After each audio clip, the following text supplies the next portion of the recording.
People won't know what to do with themselves. We're starting on time.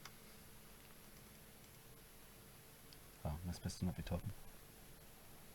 Shh. The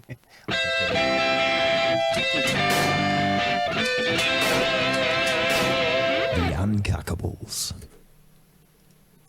Hello and welcome to the Uncuckables.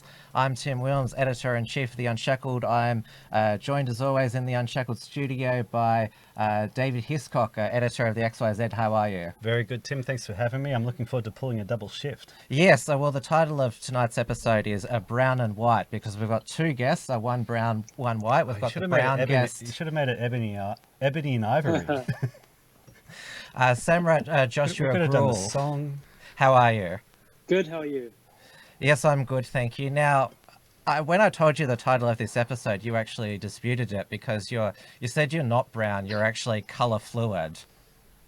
That was partially a joke, but yeah, I do in the summer go very dark brown. In the winter, go a light brown, and I was born white and gradually, fluidly kind of shifted towards the current gradient I am today. And we've actually got a very... Do you have the do you feel like you have the lived experience of a white person? Actually, I kind of, not as a white person, like European, but in the context of where I was kind of raised, as generally the lightest person in my family, there has been a kind of stigma, just being white and everyone else attached to that. Is it stigma or jealousy? Do they want to be as white as you? I think it's a bit of both. Like, for example, my grandma, she's completely white. Like, she is the whitest thing you'll ever meet. And when I was born, she kind of put me on a pedestal compared to my sister, because my sister was a few shades darker than me. So she'll kind of, oh, he's a great child, he's a white one. And then the rest of the family were kind of like, oh, he's kind of up himself because he's a little bit lighter than us when they're, a bit on. Was that a bit of reverse racism going on there? Yeah. Yeah. Did they tell you have privilege? No privilege attached to that. Just a bit of jealousy, contempt. Sometimes it's just indifference, but there has been strange experiences associated with being a lighter coloured Indian. Well, they do have, whitening products. They're popular in India now. The Indians, they want to be a lighter shade of brown, because it is a diverse country, India. I've used that word because there's all different ethnic groups and there's the caste system. Like a rainbow nation? Sorry? Is it like a rainbow nation? So which part of sect of India are you from? Yes, if you plot India, like just cut India out of the map and chuck on top of Europe, I'm from... Kind of what we're doing at the moment, isn't it? What was that? Please continue. Yes, I'm from Punjab, which is northwest India. And the distance between Punjab and South India is the same distance between Copenhagen and Tunisia. So that's a very large kind of geographical difference between the people groups in India. And we have got because you are looking very more brown tonight, but there is a photo where you're very white. Don't put that one on. Yes. There we go. So that's the okay. Yeah. So that's the white power. If you do this one, the white power symbol. And, this one here this is the 14 words. We got 1-4. Oh, okay. Yeah. Well, it's only now a white power symbol is because leftists fell for it hook, line, and sinker, because it was another 4chan troll that's like, oh yeah, let's turn it into like a white power symbol, and yeah. Apparently, if anyone does it now, it means they're a white supremacist. Like they've taken it that seriously, but no such luck with the rainbow flag and the hashtag. Well, the rainbow, let's face it, the rainbow flag was never going to catch on. As much as I would like to reclaim the rainbow flag. I did see a Proud Boys profile picture next to a rainbow flag. Yeah, right. So yes. he could have just been gay. I was about to say, you probably, yeah, of course you did. All right, now we are live on Entropy now, which is the awesome... I love it you can say that now. Yes, it's Entropy. a testament to phonetics. Yes, you gave me elocution lessons last week, which I was very grateful for. So I was able to say it right, and we did get last month's payout from Entropy. We did. They're good service, huh? Good it makes me want to say their name properly. They give better customer service than so I'm putting the link in the live chat, so you can send us super chats there, and also you can ask questions. And since we've got a special guest tonight, you can ask Samraat whatever question you would like. Everyone's been quite nice to you tonight. Oh, there are a couple of lines in there. Yeah. I got warned not to read the chat because it might get a bit too extreme. They're not used to seeing brown people. Really? Have they warned you about me? We'll get there, but you know. Well, we've had Olive guests, Stephanos, Australian Meditations, and Joel Jamal. That sent the chat into a frenzy. Wog nationalism. Now, you're known at the moment, Samraat, as Australia's biggest political teenage troublemaker because you were very naughty in one particular political party. Yep, the CDP. Yes, you tried to take it over or reform it is what you wanted to do. Reform it's what I was attempting to do, but unfortunately too many people it came across as a kind of 18-year-old power grab. Yeah. So it wasn't very pretty. It began back in late June, wasn't it? Yeah. Yeah. Late June. There was the big state council meeting where you had your motion and you were assisted by Joel Jamal, and you thought that you had sacked the state committee, state executive, and then there was a 2-month legal battle where you were taking on a 40-year. Where's Samraat gone? He just went super brown. It was one of his color. Just keep smiling, that way we can see you if that happens again.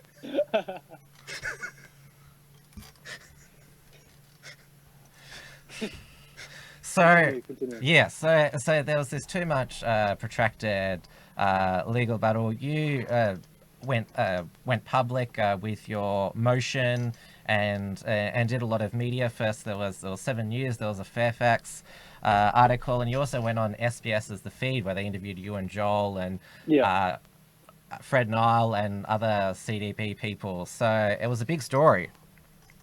Yeah. Yeah. Oh, I thought you were going to expand on it, Samraat. Yeah. I was going to say something more. Okay, well, I've got more. Don't worry about that. Because they visited you at your home in Mount Druitt, and you talked about what you do as an 18-year-old, and they showed you playing video games, and they also showed. They showed you showed them your book collection, which gained a lot of attention. Let's have a look. That small book there is the Communist Manifesto, and the other one there, it's pretty obvious to tell what that is. It's the new uncensored edition out of Hitler, Mein Kampf, New Ford translation. Have you actually got it there in front of you now? Yeah, right here. All right. Are we going to get... Oh dear. Is that because demonetized you? Well, we're not monetized at the moment. It is a lot easier to read than Das Kapital. I've tried Das Kapital. I don't get very far. It's so dense. And apparently Das Kapital was basically just a collection of essays written over the course of years, because Marx was actually so ridiculously lazy. He would drink and take drugs all day and lie in a half awake stupor. Hang on. He would drink and take drugs all night, lie in a half awake stupor all day. He was just fat, lazy, just terrible work ethic, and then they just plonked it all together and called it a book. Yeah. And what was the video game you were playing? Was it Minecraft? I think it was God of War. I don't know. It was just lying around. They're like, chuck a video game on, play it. I think I did chuck on Minecraft, but they said the lighting was bad from the screen, so they wanted something a bit more dark. So. They just don't get the meme. Yeah. The left can't meme. Yeah. But they did choose that as the featured image for their story SBS because, you know, why wouldn't you? Mm. But then you pasted the photo as your profile picture on Facebook, though Facebook didn't like it. Yeah, I just embraced it. I mean, you know, nothing to hide. It's just a book. Nothing crazy about it. Yes, but books are dangerous these days. Yeah, they are. You know, if you can hit someone in the head with this, it's pretty heavy as well. Coast Manifesto is less lethal. I don't think so. It's a smaller book, but it's killed a lot more people. I guess if you're starving, it's less to eat as well. Huh? Well, it's a diet book, isn't it? That's right. Yeah, the death diet. Yeah. And we have got our first question here. This is from John Ho. What Indian food gives you the most explosive diarrhea? John Ho. Yeah. John Ho. Nice name. I don't know. I don't get diarrhea from eating Indian food. I think that's... You might get diarrhea from eating street food in India if you have an untrained stomach, or if you eat spicy food and you've got a weak gut. I couldn't answer. I'm uncultured. Uncultured in Indian. In Indian cuisine, yeah. I mean, I worked in an Indian restaurant for a year in New Zealand, but nothing, just... I've got the volume up full blast, so... Can you not hear me? I know, just somebody in the chat, just... Yeah. Talking about tech stuff. Yeah, I think we've got it. I'm pretty sure we've got it up, unless I move the microphone. Is that better? Yeah, we always have this problem. I think, we have got both of them maxed out, but I can hear myself now. Yeah, so, yeah. I think it was only one person complaining. Yeah. Dave is very reactive to the complaints. What do you know? Oh, we've got another question now. India are being fucked over by feminists. Thoughts? Are they? I don't know. I mean, the most feminist thing in India I've seen right now is women not wanting to be gang raped by angry Hindu mobs. And Hindu women not wanting to be gang raped by angry Muslim mobs. That was maybe in the more metropolitan... What was it, sorry? Fraser Hopwood, they asked that question. So I don't know what they want to do in India. No, I mean, I've never seen a feminist in India. Well, not the feminists that we know of in Australia. I mean, what are the different kinds of feminists? The ones we have in Australia? Well, the ones who want to kill all men, want to ban grid girls and bikini girls and whatever. We could talk about that. Yes, we are going to talk about that. I mean, there are some... No, actually, I can't think of any woman in India that would dare try and be a feminist. So you're saying you're saying Indians know how to keep the women in line, huh? Seriously, India, don't try it. Yeah, just chuck them in the kitchen. Put a hijab around them. Can they vote? Got many in ways India? Yeah, they can vote. It's all downhill from here for India. Well, they've got pretty much one of the most based presidents in the world at the moment, President Modi. Yeah. Modi. Yeah, he's been accused by... He's a nut job. Nut job? Yeah. Yeah, you don't...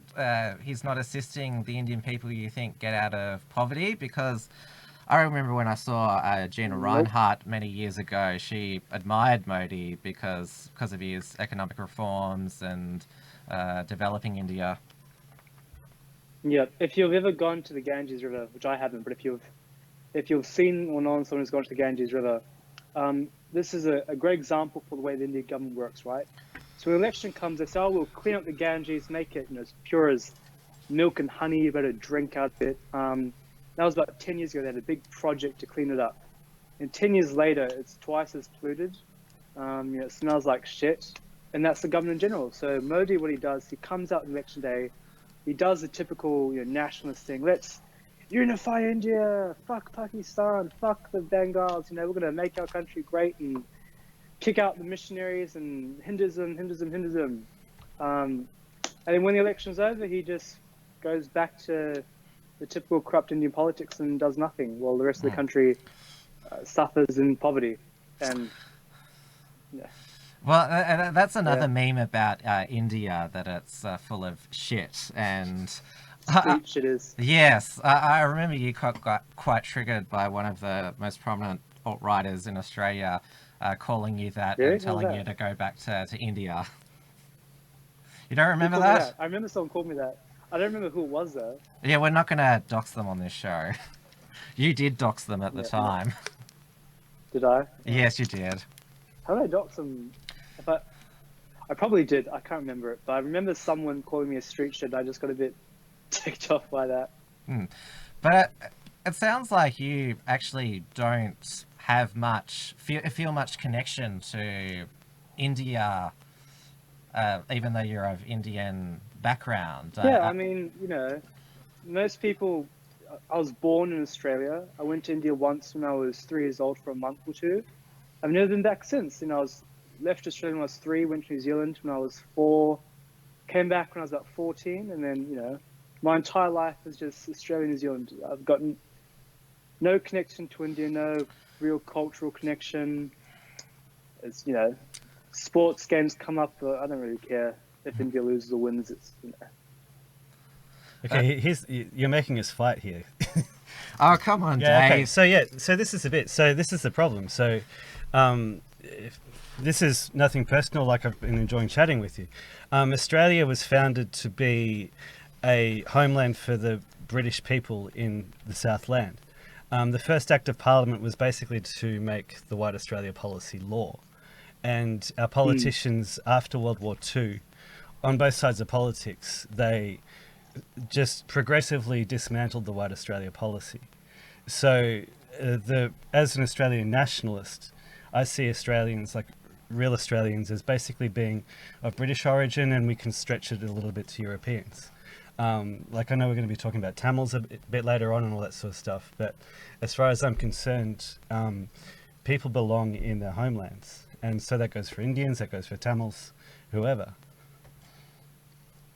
So, how do you respond to an argument like that?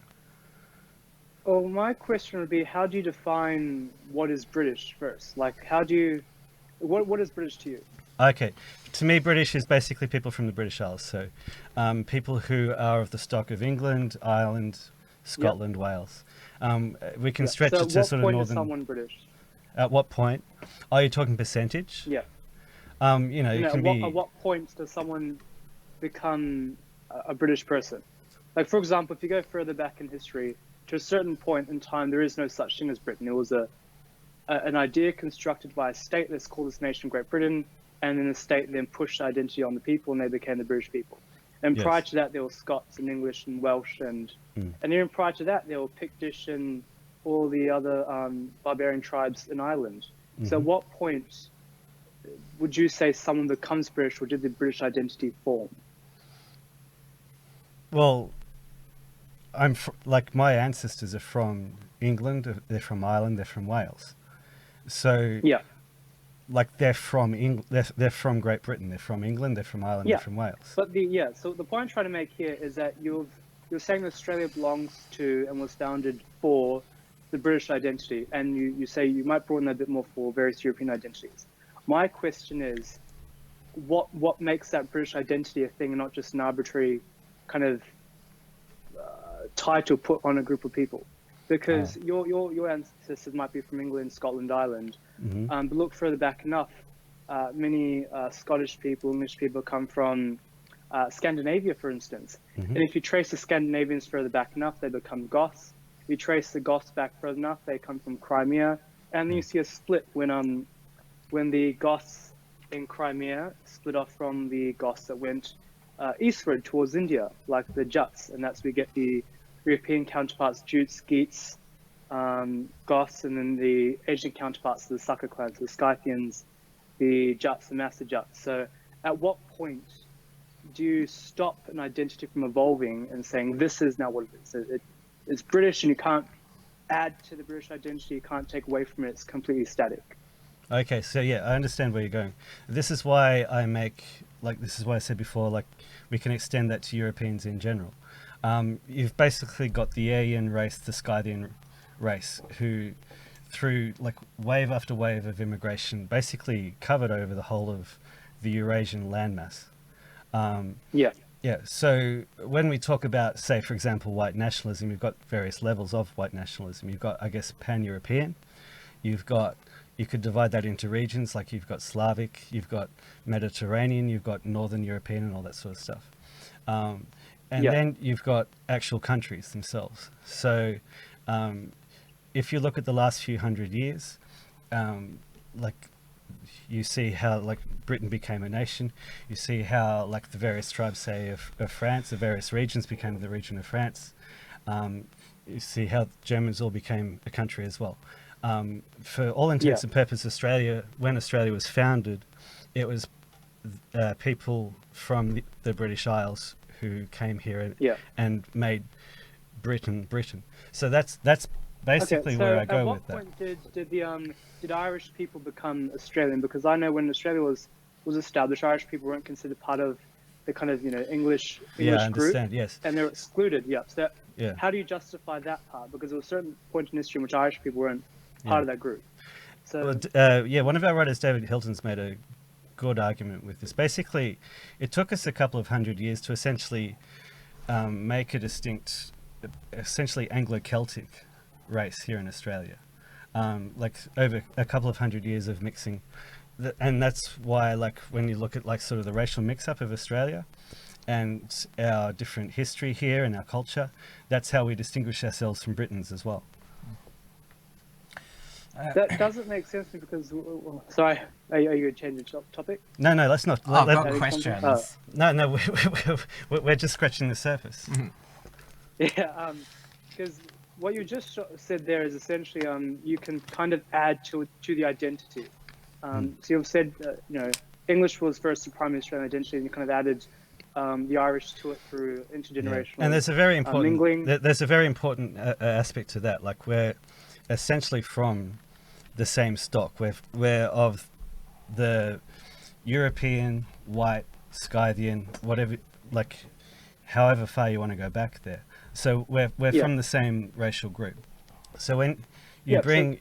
So how far do you put the limit onto a group being able to kind of join in with that identity? Because you've said Irish can join because they're part of the similar stock. And they have. Can Scandinavians join? Yeah, they have. So could Scandinavians, for instance, are they close enough towards your described stock to kind of become part of that identity? Yeah, you can extend it a little bit. Like when you consider the fact that we had the Norman invasions, the Normans became essentially the new elite in Britain in the Middle Ages, in the Christian period. So yeah, like you can extend it like maybe a little bit to Scandinavia, to Germany.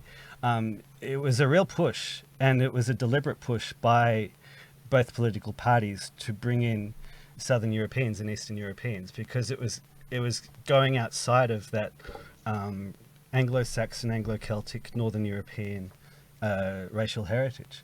And that, as far as I'm concerned, that was really, really pushing it. And so you go outside of Europe, and that's where I draw the line. Well, Britain colonised India, British India, which did include modern-day Pakistan and Bangladesh, and despite that, they had this struggle for independence, which they did after World War II. They pretty much retained a lot of British culture. Probably the main one being cricket, because the sport of cricket is booming, because as India becomes richer, they can all afford to go to the cricket and watch it on my satellite theory TV. is that the British actually broke up Pakistan, India and Bangladesh because they thought, hey, we're not taking on the whole of them in one game of cricket. Well, no, that was because they needed to separate. Well, Bangladesh... Can you imagine having Imran Khan and Sachin Tendulkar on the same side? It would have been nuts. Bangladesh was originally East Pakistan. Yes, yeah. And that became Bangladesh. But it was to, I think it was, I'm trying to remember the name, the man who petitioned India. He was a good friend of Prince Charles. What's his name again? He got killed by the IRA. I can't remember his name. If somebody in the chat can mention. We need somebody like Maddie with that encyclopedic knowledge. Yes. Yeah. So he was the guy that partitioned India, which was actually a good idea because you had the Hindus in what is now modern day India, and you had the Muslims. Lord Mountbatten. Yeah, Mountbatten. That's it. Lord Mountbatten. Yes. Yeah, the gay one. England are 1 for 42 people. Yeah. So that was a good final act by the British to basically separate the sectarianism. Mm-hmm. But it's interesting that in the modern day, because we've seen, for example, in South Africa, the blacks take revenge on the previous white colonizers, where there has been no such animosity from modern day Indians. Yeah, well, you guys, they're frankly, like, Indians are more highly civilized than the blacks in South Africa. Well, they've certainly made the transition to modernity, and the Indians alive today, they just let bygones be bygones. Yeah, and they've got a history of civilization as well. It's just it makes sense. Mm. Yeah. So there seems to be like colonialization by the British. There seems to be this good blended history, which is why I don't agree with you that Australia should just be for the British Anglo-Celtic, because I think that. I wouldn't call the Indians British, but our cultures are quite similar.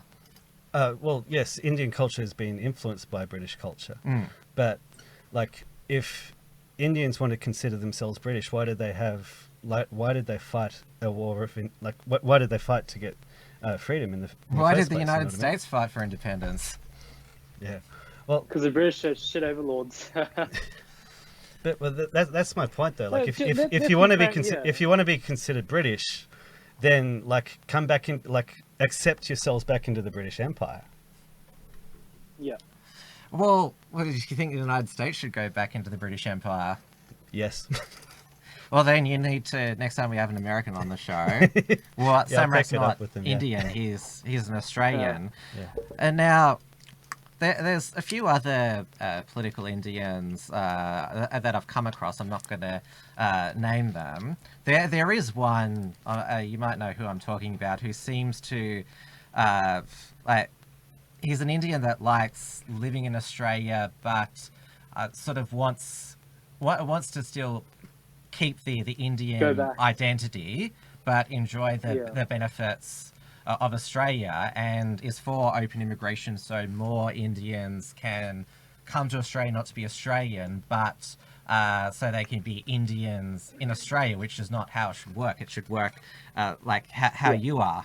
And there's also the question of, because Dave, this is more Dave's foray, but we're told these days, like nothing wrong with race mixing, and there was another political Indian who is big on open borders and mass immigration, yet still married another Indian. So my question to you is, like, would you reproduce with a white or like other non-Indian woman? Am I going first? Yeah, you go. Yeah. Well, it's a question to you. Well, I mean, is it? Listen, I don't. Firstly, India's such a diverse place ethnically. So I can't just say, I'll date an Indian. Because of the way I was brought up, I'm less inclined to marry a non-Westernized Indian. Even Indians, I don't find attractive. I more lean towards either the Iranian or Russian side, but that's just my taste. Have you noticed Indian girls over here can be a little bit of a ball breaker? Yeah. Yeah. Some really crazy ones. I don't know. And of course, the biggest difference between you and a lot of Indians is that you're Christian. You're not Hindu or Muslim or Buddhist or We'll see. Zoroastrian. Fire worshiper, not a frog worshiper or anything there. Well, you were a member of the Christian Democratic Party. Were you raised Christian, or is it something that you converted to as a youth? So my dad was a Sikh, my mum was a Hindu. I was kind of raised in a mixed home. Sikh till I was about 3, then Hindu till I was about 8 or 9. And then after a small period of domestic violence in the family and leaving my stepfather, I first encountered Christianity at a women's refuge for abused women and children. And then after I left that around 9 and 10, that's when I kind of started to investigate Christianity, because there was a girl I used to walk home from school with who used to talk about this Jesus, and I would talk about how my Hindu gods could smash her god and all sorts of strange childish things like that. Eventually, I did a little bit more research on this brand new thing called the internet, and slowly had religious experiences that led me to getting baptized around the age of 13, and then just went down the rabbit hole from there into Christianity. What denomination are you?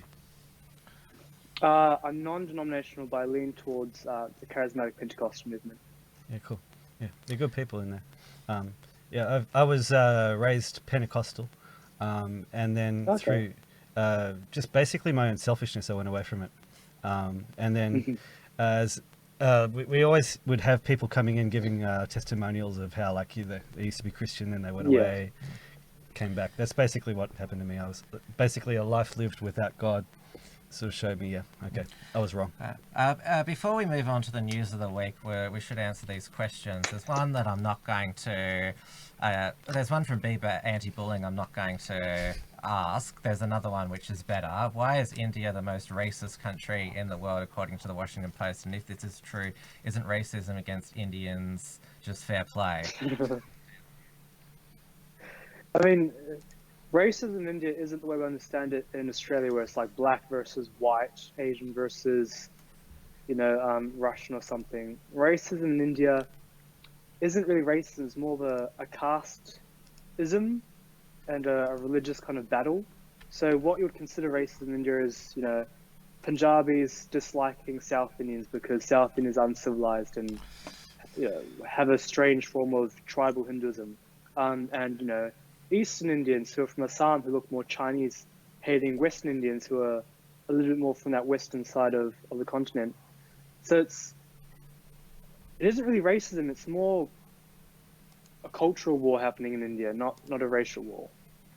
Well, the term racism itself is it's meaningless, really. It's an expression which was invented by communists to undermine homogenous white countries.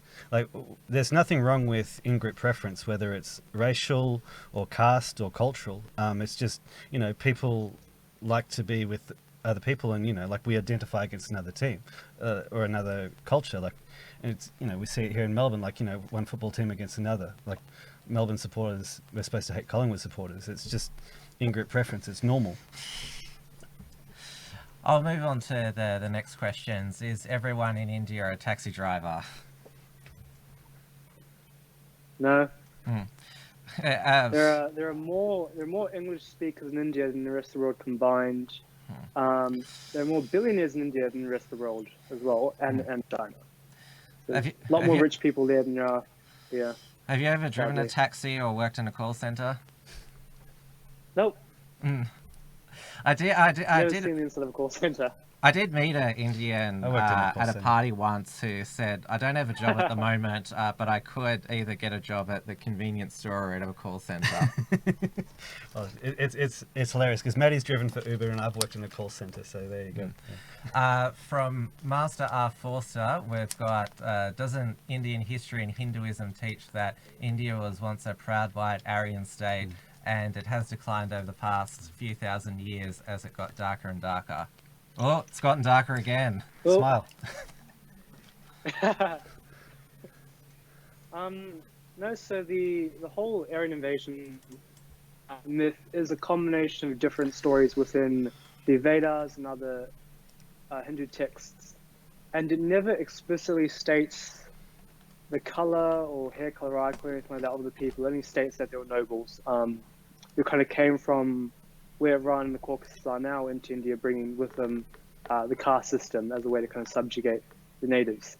You can infer that they were lighter skinned than the natives who were Tamils, but the common idea that they were blue-eyed, blonde-haired, kind of German people is largely a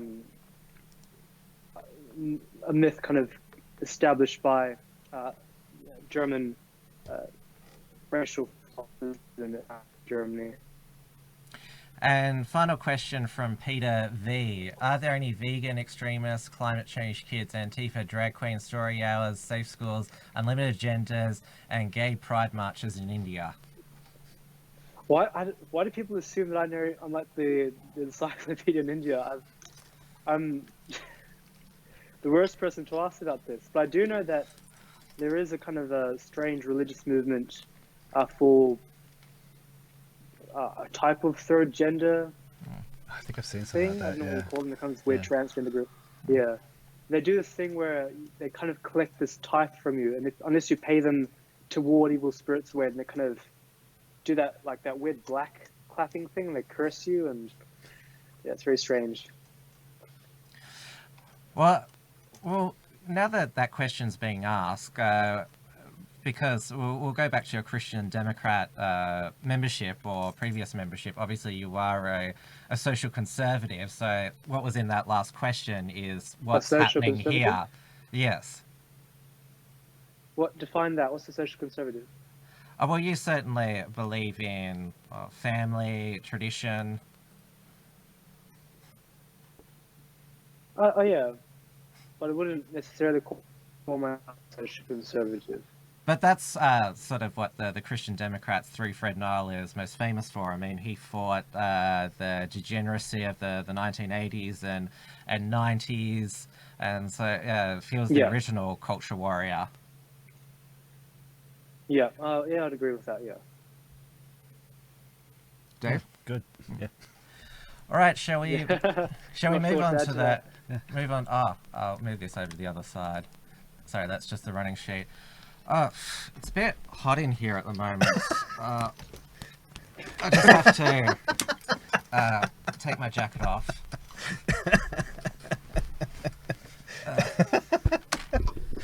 Yeah, so just so you can see it clearly. So, yes, people need to be able to read that. Yeah, yes. Very important. Because we've just passed, I think it's still 9/11 in... Actually, it could still well be 9/11 in the Americas, yes. Yeah. Yes, because there are two 9/11s. There's not just September 11, 2001. Actually, there are several 9/11s. There's go back to the Middle Ages and Vienna as well. Yeah. Where terrorists flew planes into the World Trade Center and the Pentagon. There's a bit of a dispute these days about who actually did it. Yes. Yeah. Yes, and there was also September 11, 1973, where the nation of Chile was in the groups of a socialist hellhole under their president Salvador Allende. Yeah, they were close to famine, basically. Yeah. People say he was democratically elected, but he only won a three-way race with 36% of the vote, so the majority of Chileans were against him. And so Augusto Pinochet, he was just a military guy. He wasn't an ideologue or anything or after power himself, but somebody needed to step up and take charge, and he did in 1973. Obviously needed to purge the nation of Marxists and communists who wanted to create a civil war, and so he conducted a 2-year purge, which 3,000 people died, which, considering how many people that Marxists have killed, it's death toll over 100 million plus. Marxism is the most deadly ideology of the 20th century. Yeah, and so Pinochet managed to stabilize Chile with just 3,000 deaths. He saved lives. Which is, obviously dead people bad, but he secured the nation and obviously needed to get the Chilean economy back on track. So he got Milton Friedman and a few other free market economists and turned Chile into the richest country in Latin America. I found that quite interesting. Like when he actually launched the coup, like he was opposed to communism, but he didn't quite understand, like economics. And so, because like the first year or so that he was in charge, things didn't improve all that much. But like once he actually got Friedman along, that's when, the Chilean economy actually took off. And he did surrender power in the end because he was elected properly in 1980 for an 8-year term. In 1988, he wasn't re-elected. And so the nation went to fully... what we know today as a fully fledging presidential and parliamentary democracy. And of course, Pinochet... It's got the strongest economy in South America. Still to this day, even though they've had socialist presidents since, they still haven't managed to fuck it up. Yeah. Yeah, but today, the real history of Chile is getting out, and it's given rise to the helicopter meme. And I'll just show the back of this. You got something. Yes. There we go. You all see it? No. No, turn it. Okay. So sit, go down. Yeah. No, face that way. Tim, face that way. Face that way. And go down. Yeah. Down a bit further. Hang on. I can't. No, down again. Now, yeah. Okay, people get a good look at it now. There we go. Good work, Tim. Good directing, David. Yeah. You want your microphone? Yes, because they were complaining about...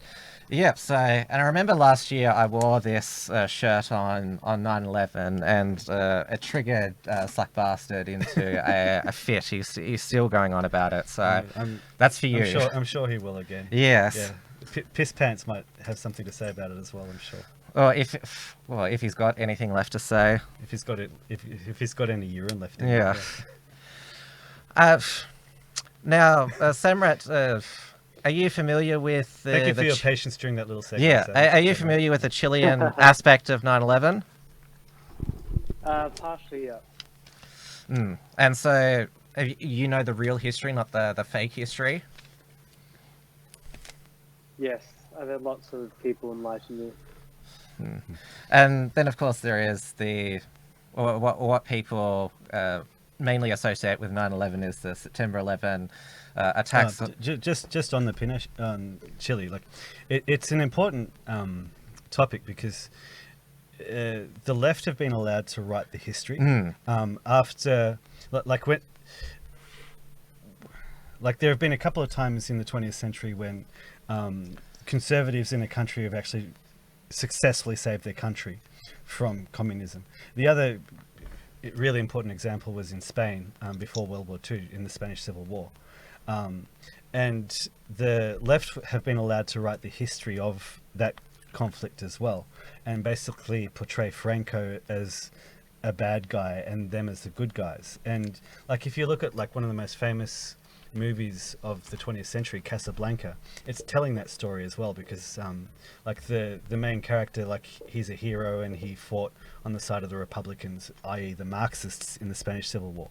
So it's absolutely vital that we retell the story and reclaim the history of just these important pushbacks against communism, but also keep it in mind for like if we actually do get to push back against communism in the future, it's going to be very, very important to tell the history and make sure that the history actually gets out there and is just people know what actually happened, and don't let the Marxists in that position of power again to tell that history again.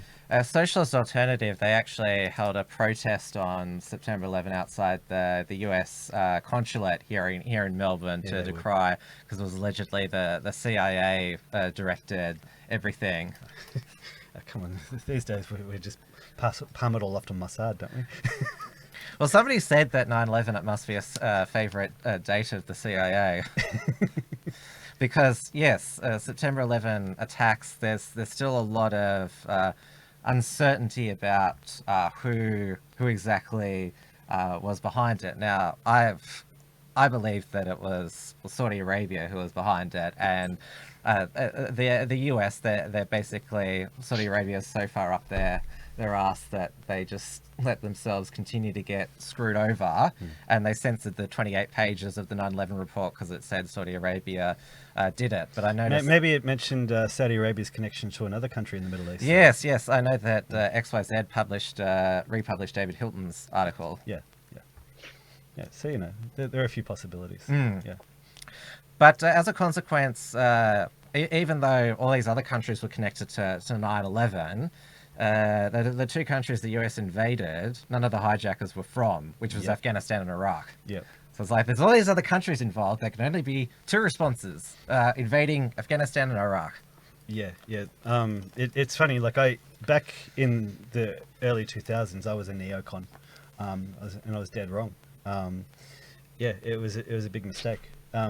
Democracy, it's not going to work in the Middle East. It doesn't even work here. So, I know that John Bolton was recently sacked. Or John Bolton says that he left, but one of the points of contention between himself and Trump was Trump actually wanted to negotiate with the Taliban. This close to September 11. My argument is just pull the troops out. Don't negotiate. Just leave. Yeah, don't waste any more blood trying to actually make the place work. I know that there was a lot of exchanges between Bolton and Trump that leaked out into the media. There was really? like when they were having like national security meetings, like Trump would be like, "Oh, let me guess, Bolton, you just want to like bomb them." And Trump is reported to have said that if I'd listened to him, we'd be in 4 more wars. It's great he's been fired, but basically, because like I used to watch The Apprentice, I used to love The Apprentice, and so I assume that his meetings go like an episode of The Apprentice. What do you think of Donald Trump, Samraat? Love him. When he announced his running for election in 2016, I was still in high school, and I told my friends, I love Trump, and then lo and behold, I had no more friends. Welcome to the conservative experience. I like to refer to us as lone wolf conservatives. We all find each other somehow. Yeah.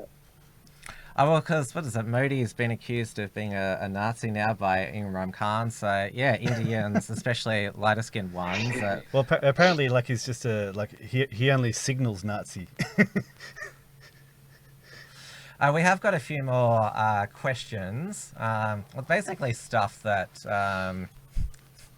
we've already covered. Why do Indians drink sewage water? I think we covered that. No, don't humour them. Sorry? Don't humour them. Well, the other one we already answered. Yeah. That one we answered. The other one by Bieber anti-bullying, that'll get us kicked off. Okay. Now, we've got another one. Master R. Forster said, do you, Samraat, Dave and Tim feel that there's any possibility of recolonizing India, and would it benefit India as a whole? No. First, there's no possibility of recolonizing it. You can't recolonize a country who's 1.5 or something billion people. That's an impossible job. When India was colonized, there was about 200 million people. Wow. Secondly, there was no... Yeah, it was when the Industrial Revolution in India, it does what it does to countries which quadruples its population or something. Certainly tried to mass the populations prior to that anyway. Because they're the size of Europe, each one of them. In terms of would it benefit India, I don't think colonization has benefited India in any way other than giving it Christianity and English. When the Brits came to India, it was the second richest country in the world after China.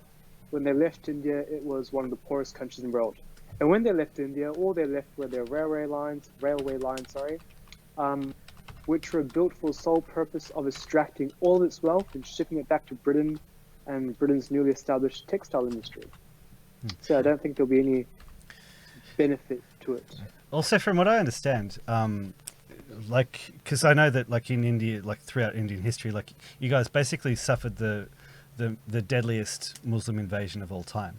And at the time the British actually arrived in India, the Muslims, Islam was on the back foot, and the Hindu regions were actually, they actually had the upper hand against the Muslim regions. The British came along and actually stopped the fighting.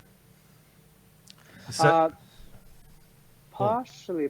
So let's look at an alternative history of the British and French and Portuguese never came. Yeah. So the year Britain's coming in the 17th century, 18th century. So the Mughals, they're in decline because they just can't keep a hold of India. You got the Maratha Confederacy, you've got some independent southern states, and you've got the independent Bengal Kingdom all fighting back the Mughals. By the time the British actually came, you had in the far northwest the Sikh Empire, which was being established. That was stretching from Kabul to New Delhi, and they were the ones that were set to replace the Mughal Empire at the time. So all that really happened was the British took control of newly independent territories of the Mughal Empire, and then they had a long stalemate with the Sikh Empire up in the northwest. And it wasn't until the Sikh Emperor died that the British then kidnapped his children, took them back to Britain, and made them the godchildren of Queen Victoria, that they then finally got to conquer the region once it was unstabilized by his death. So if the Brits never came, India would have just been unified under either the Maratha Confederacy or the newly established Sikh Empire that was coming along the region with its cannons and blowing the shit out of everyone. So, that's my point. So, if Britain hadn't turned up, there could have been less sectarianism, at least between Hindus and Muslims in India now. Yeah, absolutely. Yeah. I've started a poll on entropy because I think Samraat's, in my opinion, proved this last hour that he's a solid Australian. And so the poll question is, can Samraat stay? So we'll see what our audience says. Now, there's a question from Binary Agenda, and this will segue into our next topic, is China buying Indian politicians too? Probably. I mean, actually I doubt it, because India and China have a very significant rivalry. So it's much harder to buy into India or for Indians to buy into China because there is that big rivalry going on. It isn't like Australia where the allegiances are less kind of patriotic, where it's just, a random Australian doesn't really have a sense of national identity, can just sell out to the Chinese for a bit of money. With India and China, there's a certain level of nationalism where there is a certain honor attached to serving your country, in which if you betray it, you're often not very good things happen to you if you're found to be a Chinese asset in India. That sense of honor used to exist in Australia too. Yes. In regard to that question about recolonizing India, I just think India should unify. So, not under British, but Pakistan, Bangladesh should just be Greater India once again. We'll never win a game of cricket again. Yes. So Greater India, that's an abomination. Could you imagine the amount of Muslims that would? It's just. Maybe you could sort things out. Well, if you have a look at China, finish off that alternative history line. China has incorporated all these diverse areas and basically just beaten them into submission. Obviously, Tibet, they're trying to do it to Hong Kong. They're doing it with the Uyghurs in Xinjiang province. I love the fact that they're sending. They're pretty much. Well, they have a one China policy, and that's obviously, it's causing a bit of tension in Australian politics at the moment, because the Australian government, they don't know whether to support the Hong Kong protesters, because basically Chinese Communist Party has been able to infiltrate and make us dependent on China for so much. And who would have thought this week that the first Chinese Australian MP to be elected to the lower house, Gladys Liu, would have connections to a lot of these Chinese associations, which have... Smile. The Chinese were backing both sides. Yes, Jennifer Yang, the Labour candidate, she was also in the same. Yeah, who would have thunk? This is the seat of Chisholm, which is next to where this studio is. Yeah, the Liberal Party Attorney General actually, like, in trying to sort of explain why Gladys Liu had these connections to the Chinese Communist Party, is basically saying that, well, she just naturally has these connections due to her heritage. As Scott Morrison and Christian Porter actually said, it's Ray to criticize her for it. Yeah, it's racist to oppose communism. Yeah. And she had that, everyone agrees it was a train wreck interview with Andrew Bolt on Tuesday night, who I think should win a Walkley Award for it. I don't think they'll give it to him. Who did he interview? Andrew Bolt. No, who did Andrew Bolt interview? Gladys Liu. Oh, wow. Yes. Yeah. And so I asked her about these memberships of associations, and she started off by saying, I can't recall. Hang on, did she say, I can't recall? Yes, it was like that. Yes, okay. Yeah, and Bolt's like, how can you not remember that you're a member of an association for 12 years? Well, if I don't recall it, how can I recall that? Oh, wow. And then he asked her, is China stealing the South China Sea? And she said it's a matter for the foreign minister. Is Xi Jinping a dictator? And she said, oh, he's elected under their system. And then it was all topped off at the end when Andrew Bolt went out and asked her, are you an agent of the Chinese Communist Party? And she said, the simple answer is no. Wow. Wow. Yeah, if you haven't watched it, you've got to watch it because it's incredible. Yeah, gee. So, and yeah, of course, Scott Morrison in the Parliament during her maiden speech where she spoke Chinese held up her hand. How good is Gladys Liu? Not so good now. She's certainly not a Queenslander, huh? Yeah. I think we can be certain that Samraat's not an agent of India at all. No, don't know enough about it. Be a terrible agent. Not dark enough, not cultured enough, not Hindu enough. Well, who do you, when India play Australia in the cricket, who do you go for? I don't watch the cricket, unfortunately. Oh. But you would go for... You must go back. Yeah. Well, what about in the Olympics, if it's Australia, India in some final? I'll probably go for Australia unless it's a family member that's on the Indian team. I guess that's reasonable. I mean, that's a lot better than some of the sort of Slavs. Like when, for example, when Croatia played Australia, there was Australian Croatians barracking for Croatia. Yeah, when India plays Australia, like. It's not a home match for Australia in Melbourne anymore, basically. Yeah. And now we are still on entropy. Are we going to get onto those girls? Which girls? You know, the hot girls in the bikinis and stuff. Oh, yes, because it's actually, I haven't finished the article yet because I think Daniel Andrews is planning to outlaw heterosexuality because we talked about how, I think it was last week or the week before, the ring girls had been banned in Bendigo from the boxing match. And they previously banned the grid girls from the F1, and now Daniel Andrews has said that he wants to ban the octagon girls from the UFC. So they're making all these girls unemployed because they want to look nice for men. Yes. And men are not allowed to enjoy the female body.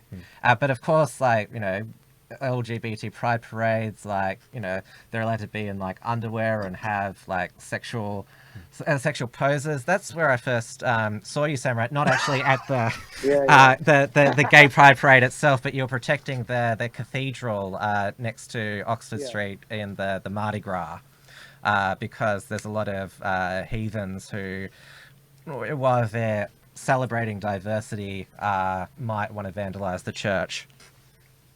Yeah.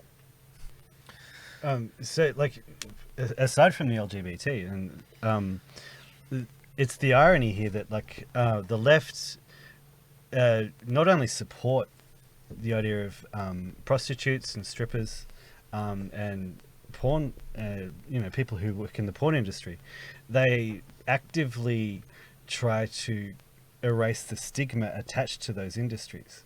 So here's the irony, like, they are okay with women literally selling their bodies for sex and destroying their souls in the process. But they're against the idea that women can use their looks to improve their normal careers, basically. And so what you've got here, like, it's always the same types.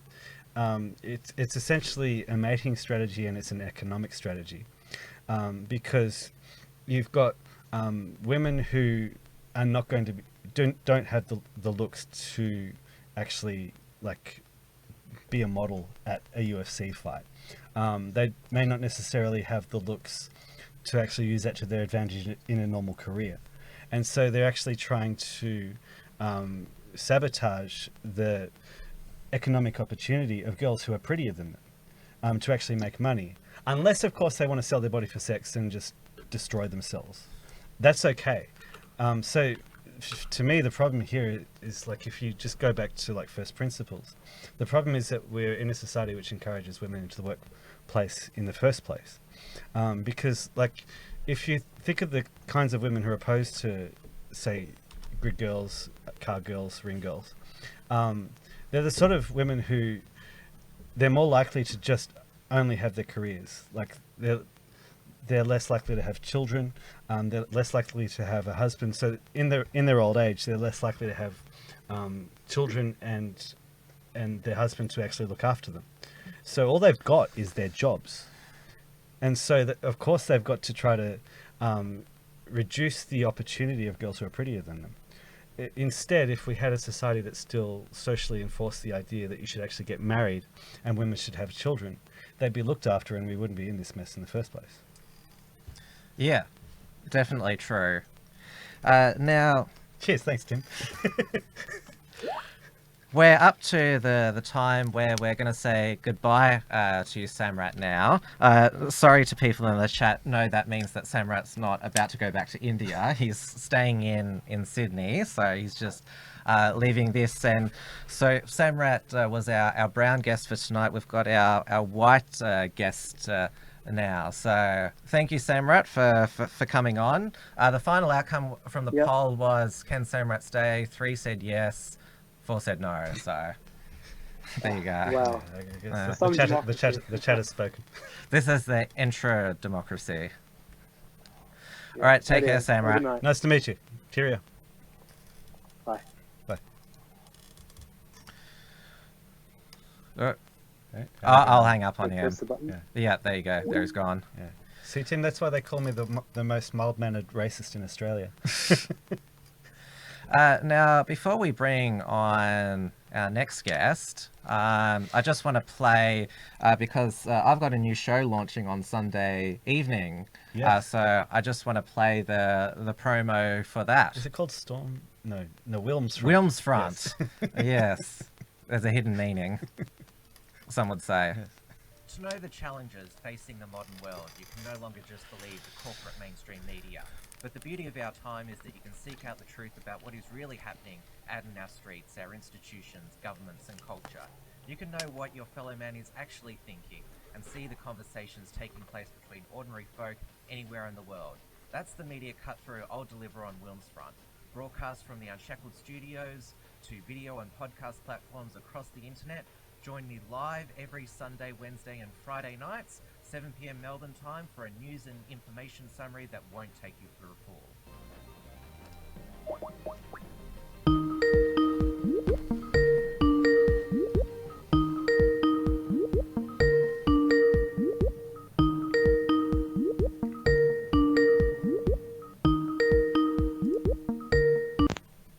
Hello, Tim. Hello. I'll just bring you up on the screen here. Oh. Have you got video? Oh, no, I didn't switch it on. How's that? That's good. Everybody, please meet Simon Roche. He's the director of Suidlanders, which is a organization, I'll let you explain it, in South Africa. What do you do? Well, very simply, Tim, we are a civil defense organization constituted under international law The Geneva Conventions govern the prosecution of war. They have protocols additional to them which govern the circumstances of civilians in war.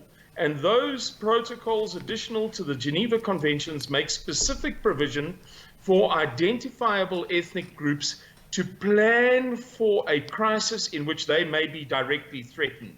Now, clearly, the threat in South Africa is that if there is a civil war or an event of similar nature, it will naturally fracture along racial lines. That's the kind of, almost the sine qua non of the South African deal, as it were. So we, as white people, as Afrikaners, as conservatives, are Suidlanders, and our plan is to safeguard the welfare of our civilians in a time of civil war. Now, you and I have spoken before on my old show, The Unshackled Waves, but you haven't spoken with David Hiscox, my co-host who edits the XYZ. So I'll let Dave pick your brains for a bit first. Hello there, Simon. Thanks for coming on The Uncuckables. Nice to meet you. Yeah, nice to meet you too, Dave. Thank you for having us. You're very welcome. I've seen you in the past on Stefan Molyneux, and I was listening to your interview recently on Red Ice Radio as well. So you're doing a great job getting the word out about the plight of South Africans. So great stuff. Thank you. Thank you very much. You're welcome. So just on that, like what you're describing, what Suidlanders do. So do you find that you have to tread a line, because you guys can basically see what's coming? It's like you're in Europe in the 1930s, and you can see that things are going to go down, but you can't sort of go, okay, we're actually going to form a military organization, but you actually have the right to actually say, okay, we can actually defend ourselves. This is self-defense. We're not doing something which is an aggressive act here. Yeah, we have to tread a very fine line, because clearly, we're such a minority, Dave, that if or when, the way things are looking now, and as we're being promised by black leaders, we will be slaughtered. There have been a few utterances in the past few days from extremely senior, influential black leaders. When such an event happens, it's going to come down to blood and iron, as was it Paul von Hindenburg said. Not Paul von Hindenburg, I'll come across the guy's name shortly. So for now, we can't prepare nuclear submarines and aircraft carriers and cruise missiles and what have you.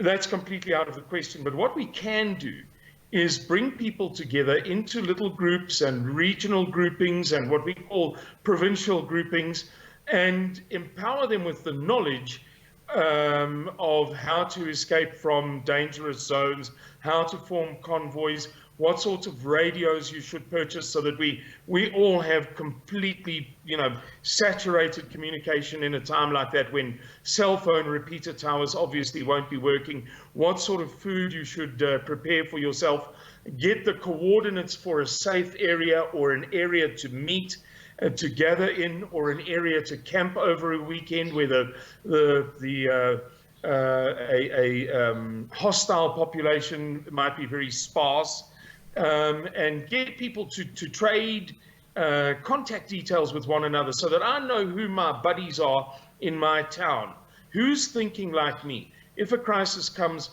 what can we do and remain within the law? I think that hopefully answers your question. Yeah, absolutely.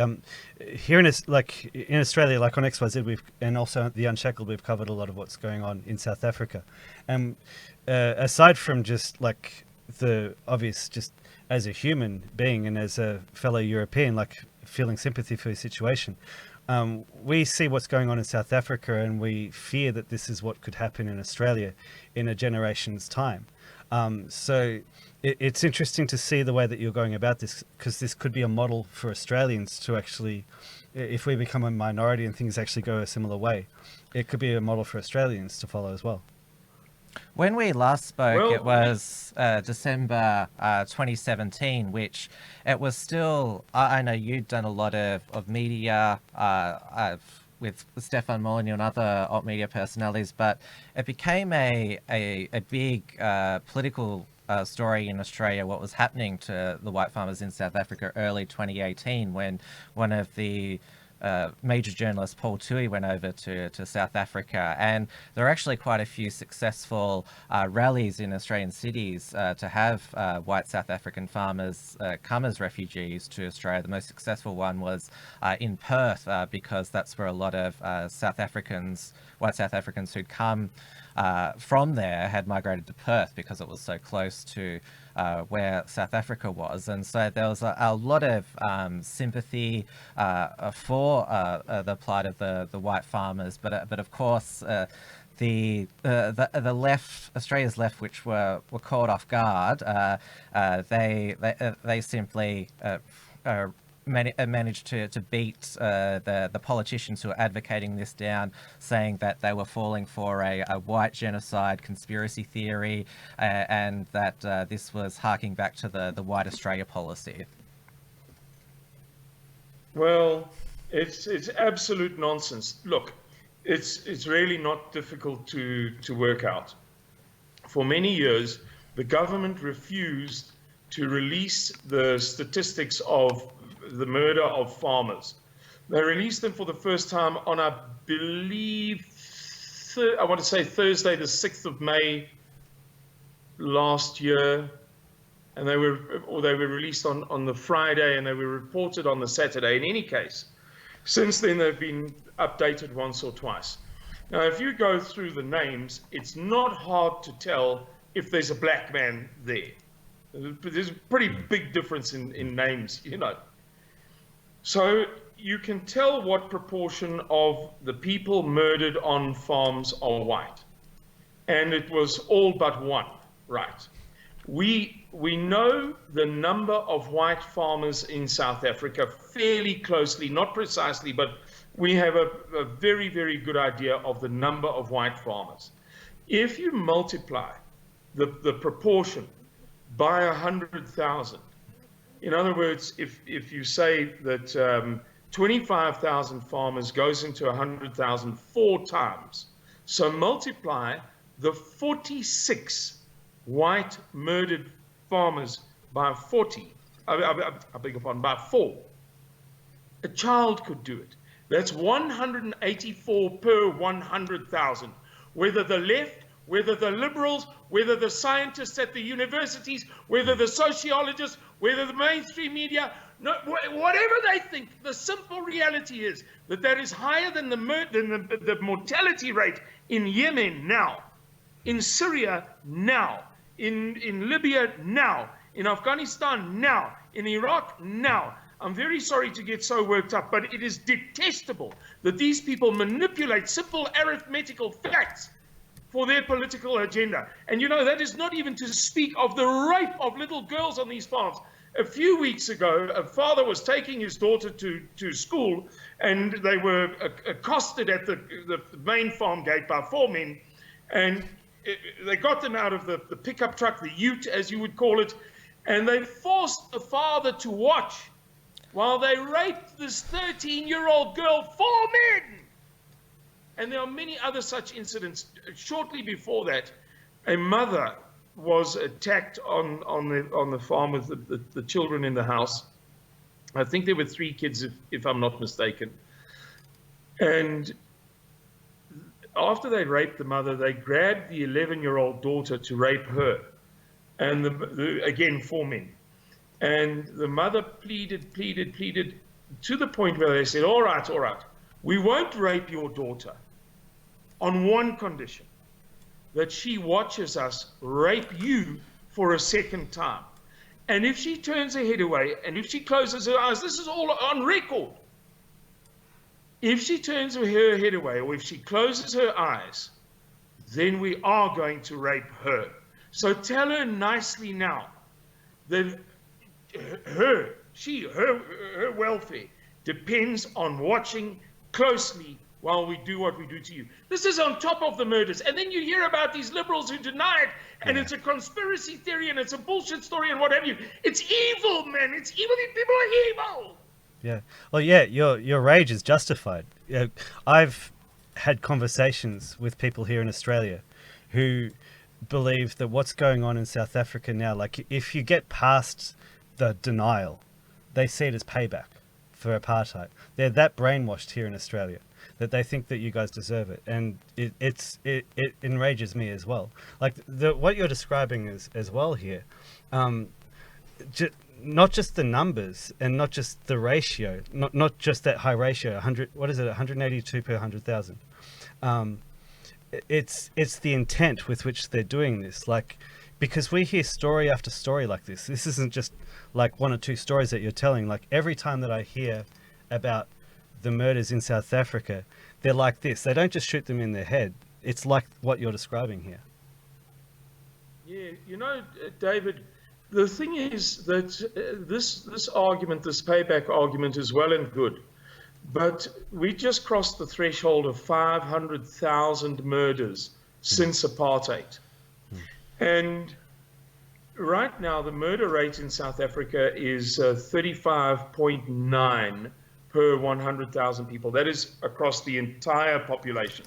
So you can firstly see that the murder rate of the farmers is very, very, very, very much higher. So there's something specific there. Right. I'm going to run through a couple of things quickly. Sure. The rate of rape of women is 110 per day. Whoa.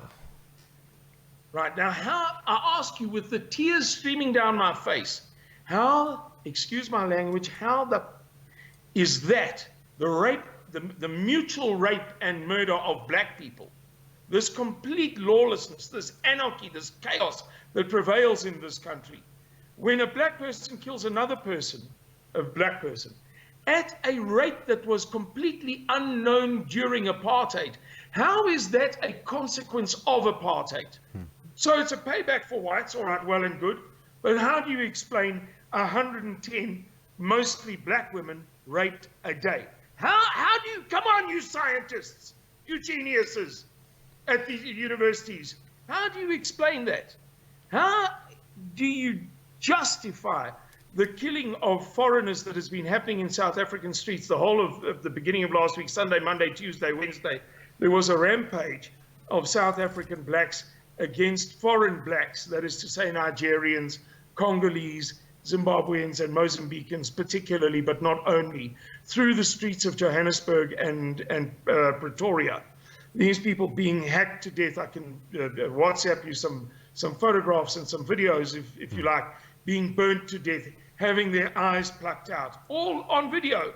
You know, these guys have got an answer for every bloody thing, these liberals. But at the end of the day, none of their answers make sense, because even if you reduce it to whites, even if you say, well, we can't explain why there is this reign of terror in the black townships, but as far as the whites are concerned, it's payback for apartheid. Then I ask you, how is it that the number of murders that has been proven to be a part of apartheid from the time that apartheid began until the time that it ended, the number of murders perpetrated against black people that could be attributed to race, the most generous number, the most exaggerated number, is 36,000. In all of those years, 36,000. I'm not saying that's great. What I'm saying is that then maybe we should make it tit for tat. We limit it at 36,000. Is this how we should approach it? The number of black women raped under apartheid, we make a tally and then we limit it at that. It's the same as the expropriation without compensation of land. The government wants to take land throughout South Africa, but it's a matter of scientific fact that there were no Bantu people, that is to say the black people of South Africa, yes, the Zulus, Xhosas, Tswanas, Basotho, Baswati, and so on, west of the Great Fish River. So if that land was never stolen, how is it that it should be repatriated? You know what I mean? Yes, absolutely. These arguments, I know I'm waxing a bit lyrical here, but these arguments that the liberals present are so fallacious that it's enough to give you a stroke, man. Yeah, it's something that we face and we deal with every day. We raise this sort of stuff. It's like people have a barrier in their mind and they just dismiss it all as conspiracy theories. It's like they essentially live in a world of alternative facts.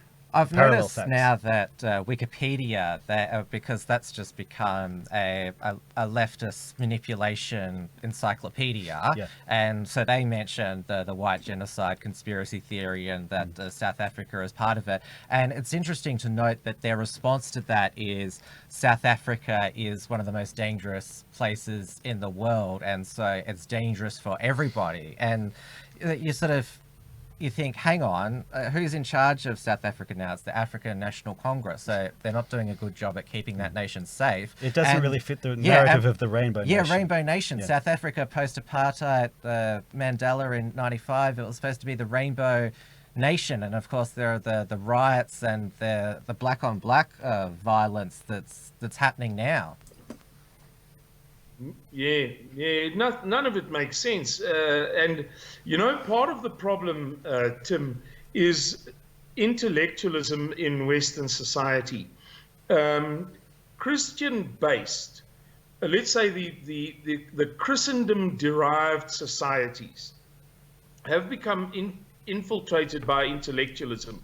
And one classic example is the work of Margaret Mead in the 50s, 60s, and 70s.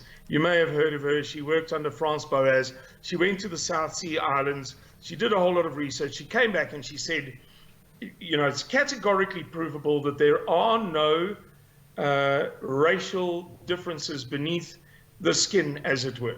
No racial differences. All human beings are on average just the same. All sheepdogs are just the same on average as all Jack Russells. And she said the same about gender. And we now live in a world in which people actually believe that, but black people don't believe that. If you speak to black people in South Africa, they rely far more highly on intelligence and wisdom than intellect. We live in a society in which people get fed absolute rubbish, and they will believe it. And you see people on, let us say, for example, the television news, who speak with a certain gravitas, a certain cachet, and they speak absolute tripe. Clearly, it's an intellectual, not an especially intelligent person, not an especially wise person, but they have just enough capacity to ingest this absolute rubbish and then regurgitate it.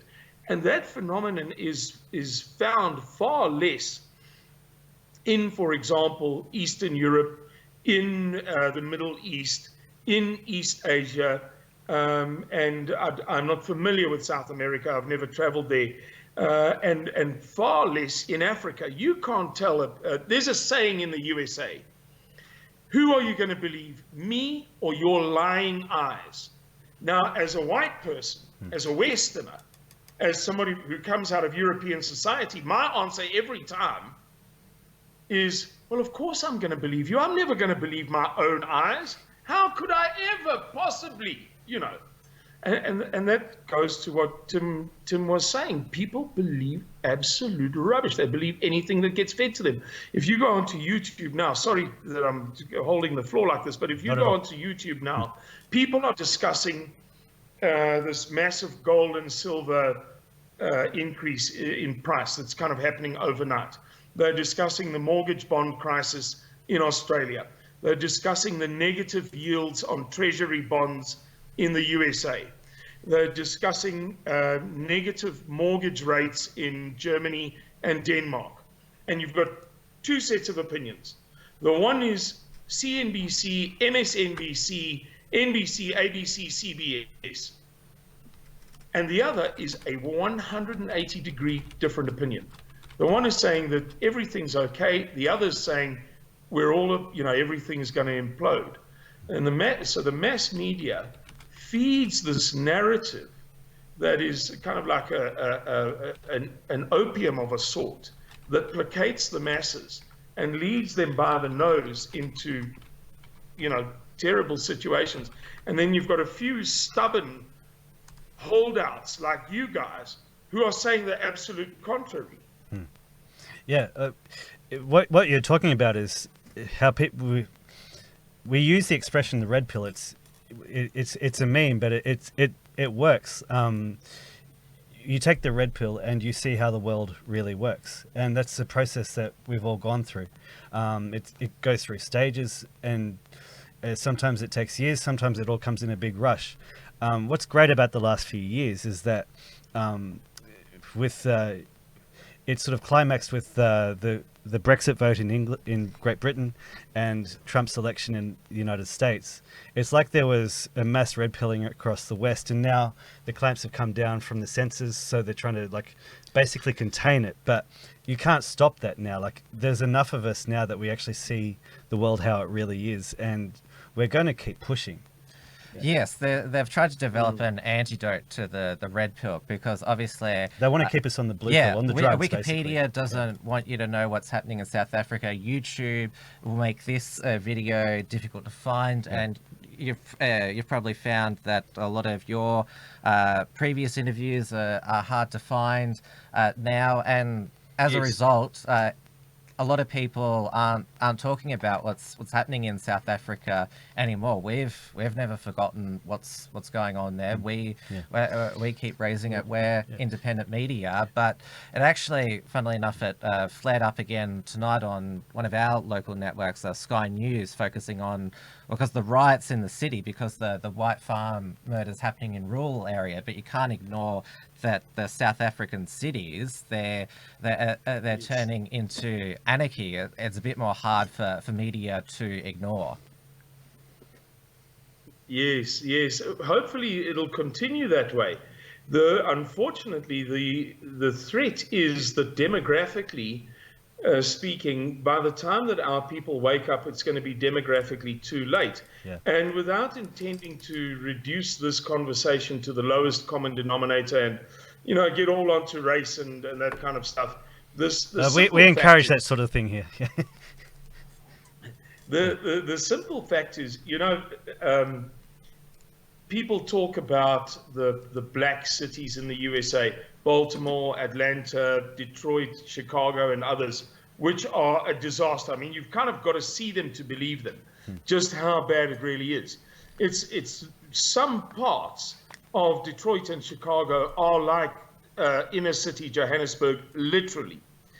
But besides those cities, there are other cities where the black vote may be, let's say, 20%. Yet the proportion of black mayors over time, obviously, is, say, 50 or 60 or 40%. And it's very easily explained. When black people or Muslim people vote, they vote in a block. They decide, we want to get Sadiq Khan in. We're all going to vote for Sadiq, even if we don't all terribly like him. Whereas we white people vote liberal, green, conservative, Australia first, this, that. I mean, we just cannot bring ourselves to stand in unison. So it doesn't require them to be, let's say, 75% of the population or even 50% of the population.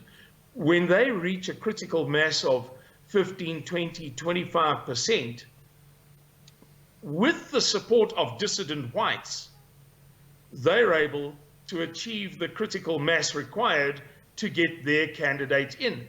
And you mentioned earlier what you might be, the future that you might be looking at in Australia.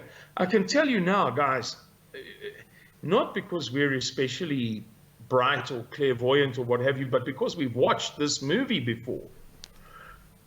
Things are going to get worse than you think that they will. I believe, and I say this with humility and in respect, I don't mean to patronize anybody, but I sincerely doubt that any Australian, true blue Australian, as it were, fully appreciates how this thing works. It doesn't require 50% of your population to be whatever. It only requires 25%. They then stick together, and then they start calling the shots while you all bicker, quarrel, argue, and fight with one another. And so they get their way. And that's how it is that they've been bold enough in Belgium. I don't remember whether it was 3 months ago or 4 months ago, but not so recently. There was a massive call from Muslims for Sharia law. Because they have that critical mass now. They're in a position to say, we're not 2, 3, 4, 5, we're about 15% or 20%, and en masse, in unison, we're demanding this thing. Now you've got 5 or 6 white-dominated parties who can't agree on one single thing, and they exploit those fractures.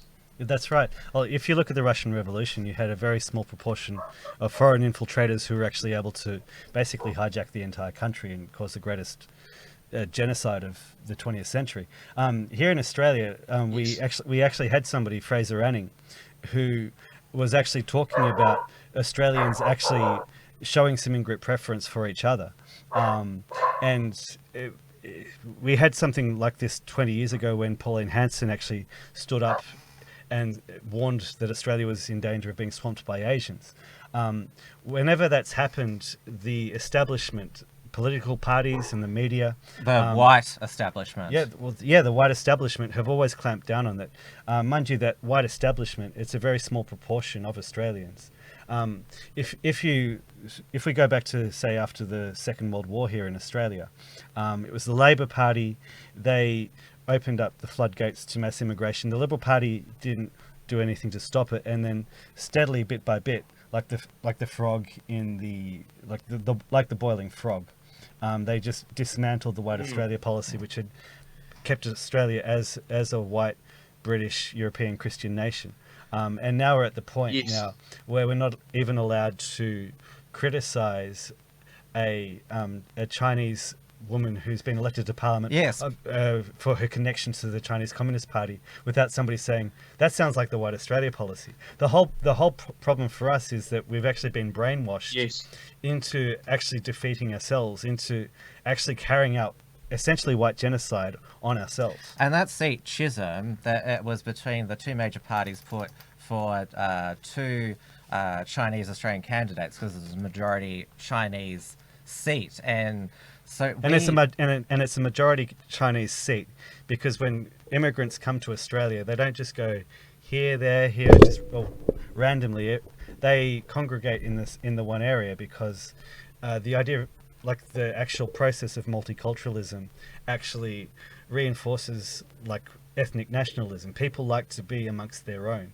They congregate amongst their own race in the same geographical area. And so we've lost a seat, basbasically, one of 150 seats. We've lost a geographical area, And it's right near where we're broadcasting from.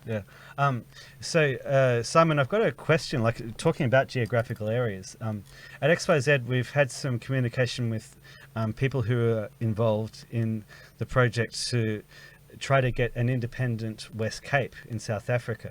Because from what I understand, the West Cape, it's majority white and coloured. And there's a few of the regions are...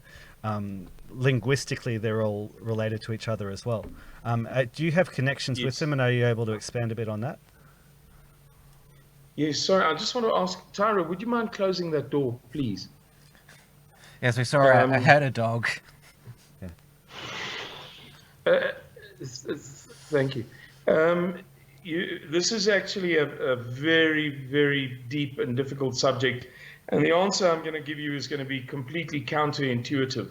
We are bitterly opposed to the secession of the Western Cape.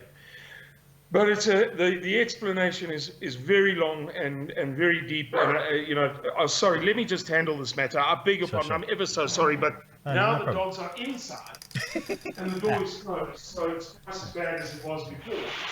And we will get to, there's been a few questions, well, both from Master R. Forster. We'll get them for a moment. If you have a question to ask Simon, put it in entropy. And I've just launched a poll. What will happen to South Africa? Will it just go into anarchy, or will there be some form of foreign intervention? So have your say, well, speculation there. Yeah, Simon, I don't mind you going into a bit of detail, because I've looked at the situation, and it seems, from what I've seen, it like the idea is that they think that they can have an independent state with white people in one area and coloured people in another area. And I'm like, well, what happens when the white area becomes more economically viable, just so that they do get independence? And, you know, like they're going to need a wall as well. But I'm interested in your explanation. Well, look, we were invited to participate in this thing. Uh-huh. So we went and held a long meeting with, you know, the top guys. And the meeting ran for about 2 hours and 20 minutes or so. And for about 2 hours, as far as I was concerned, we spoke about meaningless things. So towards the end, I said to the gentleman in question, look, this is one of those situations in life in which the timing is more important than the event. What is most important to know here is, when do you intend seceding? And they said, when your civil war starts. In other words, when you're in a civil war and you're forming a buffer between us and death, then we're going to secede our own paradise. It is one of the most wicked things I have ever heard in my life. While my sons are shedding their blood on the Orange River in a civil war, then everybody in the Western Cape is going to create their little paradise. I tell you what, I have the thoughts of rage that are running through my mind now as I'm reminded of that are just overwhelming. And about 5 minutes later, I said to the guy, look, you know, please forgive me. I know you've answered already, but I just want to be dead sure that I understood you. When will you declare this secession? Because if you declare it today, the South African government is going to send its one remaining mechanized brigade into the Western Cape, shoot you all dead, and it's going to be a failure. He said, I already told you that we are waiting for your civil war to start. We are equally convinced that a civil war in South Africa is absolutely inevitable. And once your civil war begins, then we will secede. And he told me the same thing a third time. The other point worth mentioning is that this is an initiative fundamentally of globalists. It's fundamentally an initiative of big money, big capital, highly interlinked, which will obtain support from the United Nations. So it's although it appears superficially to be a nationalistic type of initiative, it is, on the contrary, it is very much a globalist initiative. And last but not least, this may not appeal to all of your listeners equally, but for those for whom it has some value, we believe in a certain series of prophecies that has been highly accurate over time. And that man said 100 years ago, watch out, because the globalists will set up a parallel government. They will usurp the whole situation. While you are at war, they will set up a government in Cape Town.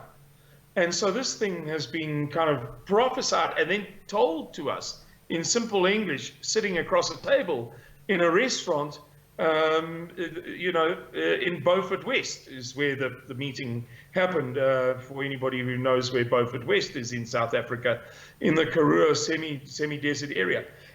So we are so vehemently opposed to it. We are so bitterly resentful of it. I can barely tell you, that they should want to secede and create some little paradise at the cost of my son's blood, so that they are insulated from the harsh reality of what is transpiring in South Africa, is enough to make me want to commit murder. So are you concerned that the basically the resistance, like the opposition to what's happening to white South Africans, is being divided. Like there's maybe some controlled opposition.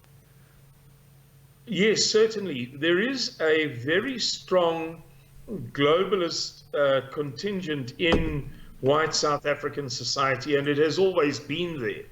You know, if you consider the Anglo-Boer War, it was so dishonest, so deceitful. The way the war happened, and then how the mines were gained, and then how they were given off to such and such people, and you know how people lost their farms and never got them back. I mean, it was just an exercise in robbery, really. and that component remains in South African society. And one thing that may be of interest to people listening to this is that South Africa is not one of the most influential or powerful countries in the world. But if you imagine geopolitics as a monopoly game, and you take out, let's say, the top 20 countries of 194 countries in the world, and you make them the kids playing the monopoly game. Right, so the G20 is the players, the other 174 countries are the properties in the monopoly game. South Africa is not one of the top 20, and we will never be one of the top 20 most influential or powerful countries in the world. But 17% of the world's diamonds come from South Africa. In 2005, South Africa produced 100% of the world's chromium, and we still produce something like 90%. So if you removed all the chromium from the studio you're sitting in now, there would be precious little left of it. We produce 43% of the world's manganese. We have over 50% of the world's proven gold resources. We are the world's third largest exporter of coal. So we are arguably, outside of the 20 kiddies playing the monopoly game, we are arguably the most valuable property as a property on the board. We are a natural target for globalists. Yes. And that kind of explains this almost exaggerated interest in certain spheres in South Africa. Yeah, it's like you're a jewel, and it's a big incentive. Drawing a little bit on your talk of the prophecy, because I looked up the name because you mentioned it on the Red Ice radio. Sina van Rensburg or Regensburg. You got it right the first time. Rensburg, yeah. And then combining that with like just my knowledge of history, like if I consider the Spanish Civil War, where the conservatives pushed back against the communists, they called them the Republicans, but they were the communists, and communists from all over the West flocked to Spain to fight for communism. And it just became a big thing. And then after that, like there were the veterans of the Spanish Civil War as well. I found it quite interesting that von Rensburg talks about sort of like an awakening.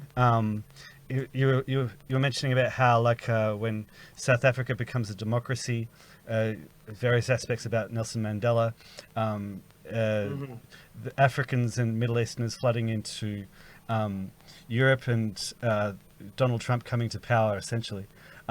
Basically talking about an awakening. And that's when things would kick off in South Africa. What I can foresee is a lot of red-pilled young white men flocking to South Africa in a similar way to which communists flocked to Spain during the Spanish Civil War to help you guys fight. You're probably speaking to I'd say, the most red-pilled audience in Australia, because, well, the Unshackled and XYZ were considered by Wikipedia far-right literature in Australia. Yeah, we'll send 40 over for you. So, yeah, we've got a lot of people who are commenting in the chat. You happy to take some questions from the audience? Yes, certainly. Yeah. So I've got two here from Master R. Forster. Should we start our own version of Suidlanders in Australia, and what advice would you give to us in order to start doing so? We've already given you a bit of what's happening in Australia. It's a different threat to what's happening to you in South Africa, but yeah, it's something. And like I said, like there have been these rallies in Australia in support of white South African farmers, and the white people of Australia, they can tell where anti-white racism is going to lead to. Yeah. You know, it's difficult to give advice on that question because your demographics are so very different to us, to ours, that I'm not sure that your problems will all transpire identically to ours. We spoke about something earlier on, such as trends in influence and in power and so on. That's inevitable. Just you get used to the idea. Whether a threat of violence would run along similar lines, I don't know, but I can tell you that there are 4 organizations in the USA that are building plans on the basis of our plan, on the exact basis. And there are probably 7 in Europe doing so. And we've provided them with lots of information. We've sent them our manual. We have a 250-page manual, which is really meant to serve our members. It's not meant to be a tactical level thing or a strategic level document. It's a personal operational document. But we've sent that to people, and they've gratefully received it, and they've started working on their own thing. I don't know whether you guys should form an organization similar to Suidlanders, but I can tell you this, that if there is a crisis in the world, such as seems to be slowly emerging, there's a book called Inside Europe by a man named John Gunter that was published in 1936 or 38, if I'm not mistaken.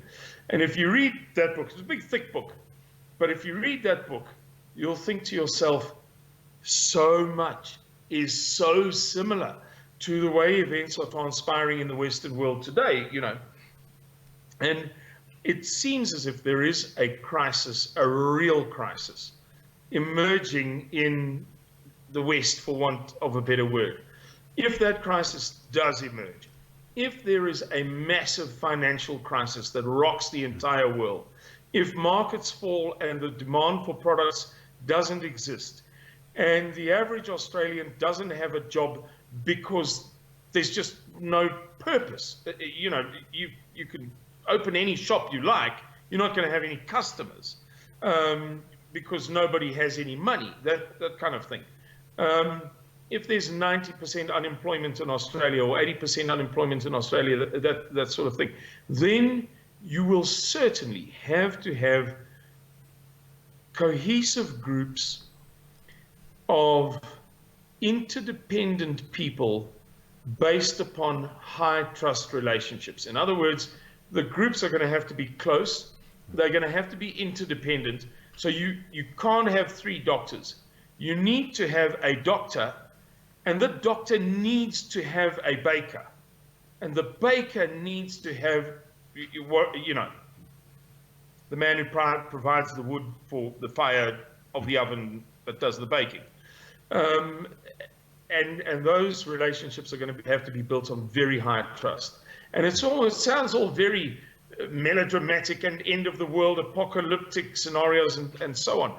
But that's fundamentally what Suidlanders is about. We believe that there is one almighty cataclysm that is going to hit us sooner or later, and that the trajectory of the West cannot continue as it is now ad infinitum without a severe fracturing.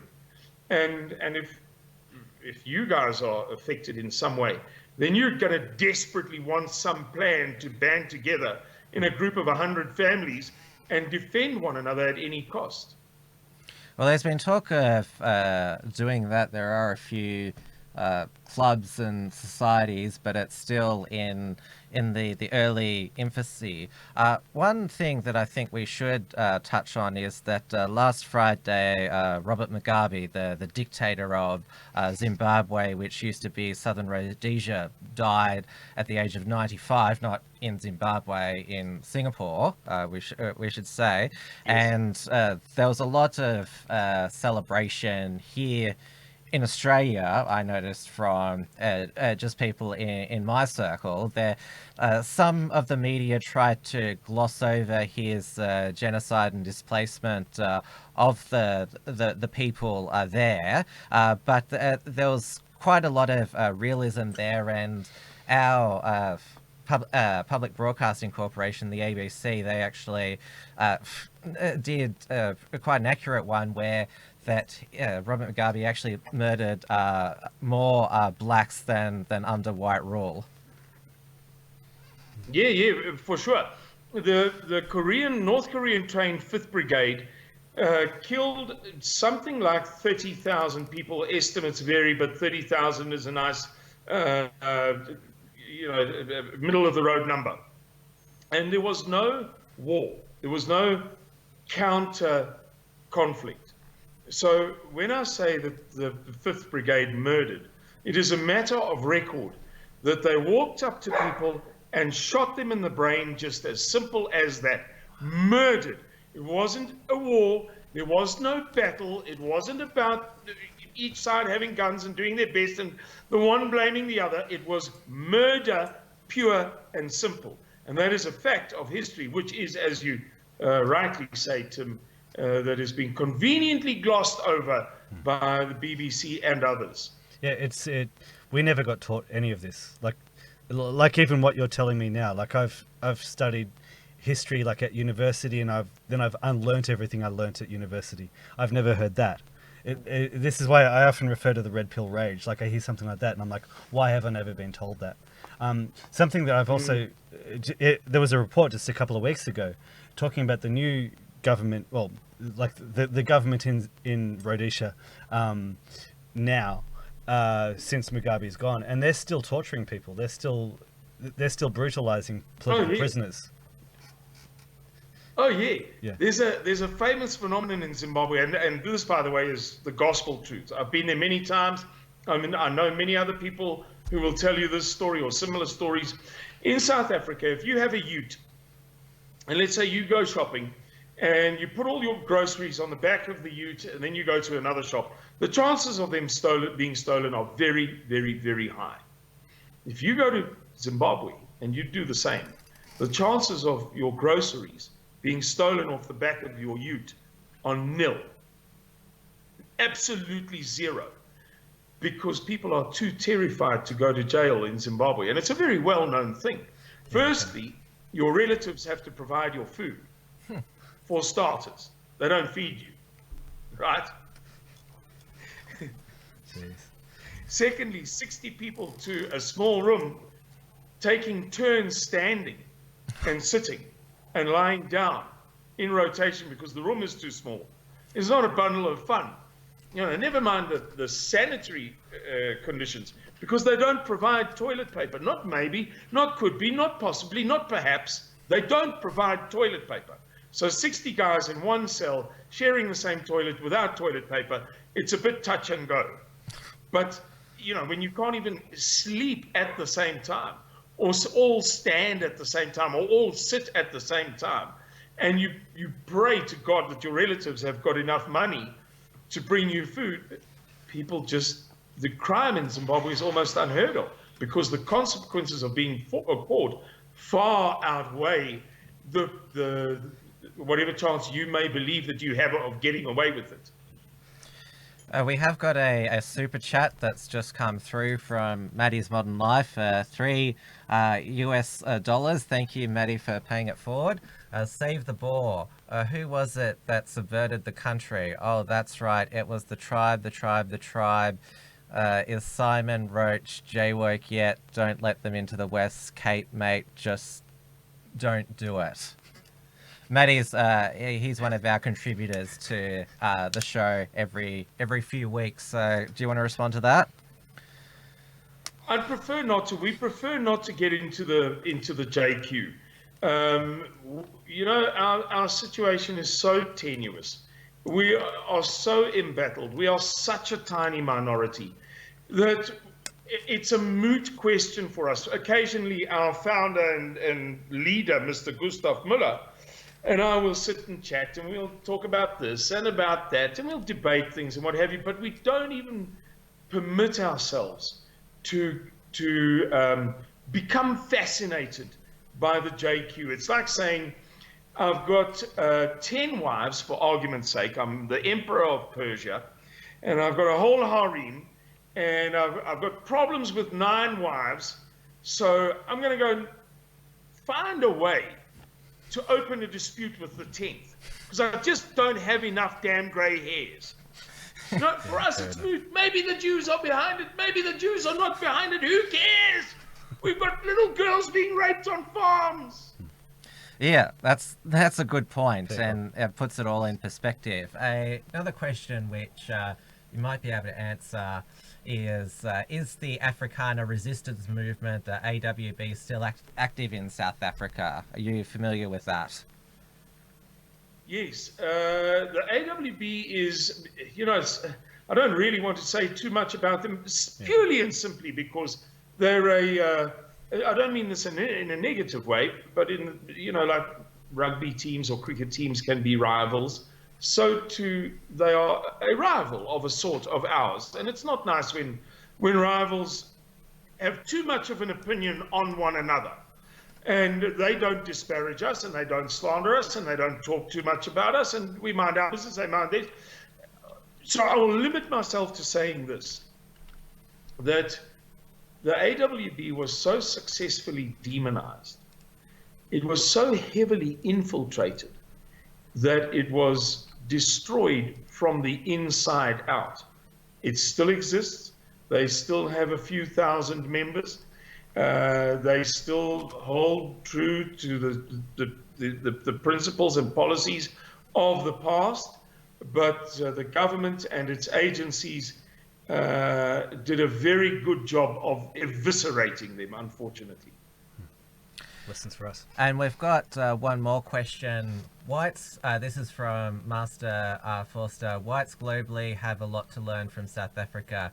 They have experienced what we have yet only feared will come, which we've already touched on that quite a bit already. Yeah. One thing, because we are running out of time, we're nearly up to the end of the second hour, what was happening to the white farmers in South Africa? I mentioned that it was helped in Australia by mainstream media attention, but obviously there was Lauren Southern's Farmlands documentary that was available for free on YouTube. You were assisted with that, and also Katie Hopkins, she visited the white farms in South Africa. Now, they're attacked for being not real journalists, and well, as a result, Lauren Southern, she's retired for personal reasons, and Katie Hopkins, no one in the UK will hire her anymore. So to get, it's good that there has been that publicity, but it's so the people that brought it out, it was there was a lot of barriers thrown in their way. Mm-hmm. Yeah, it's very, very sad, but South Africa is the darling of the global initiative to undermine Western culture as a salient, successful entity.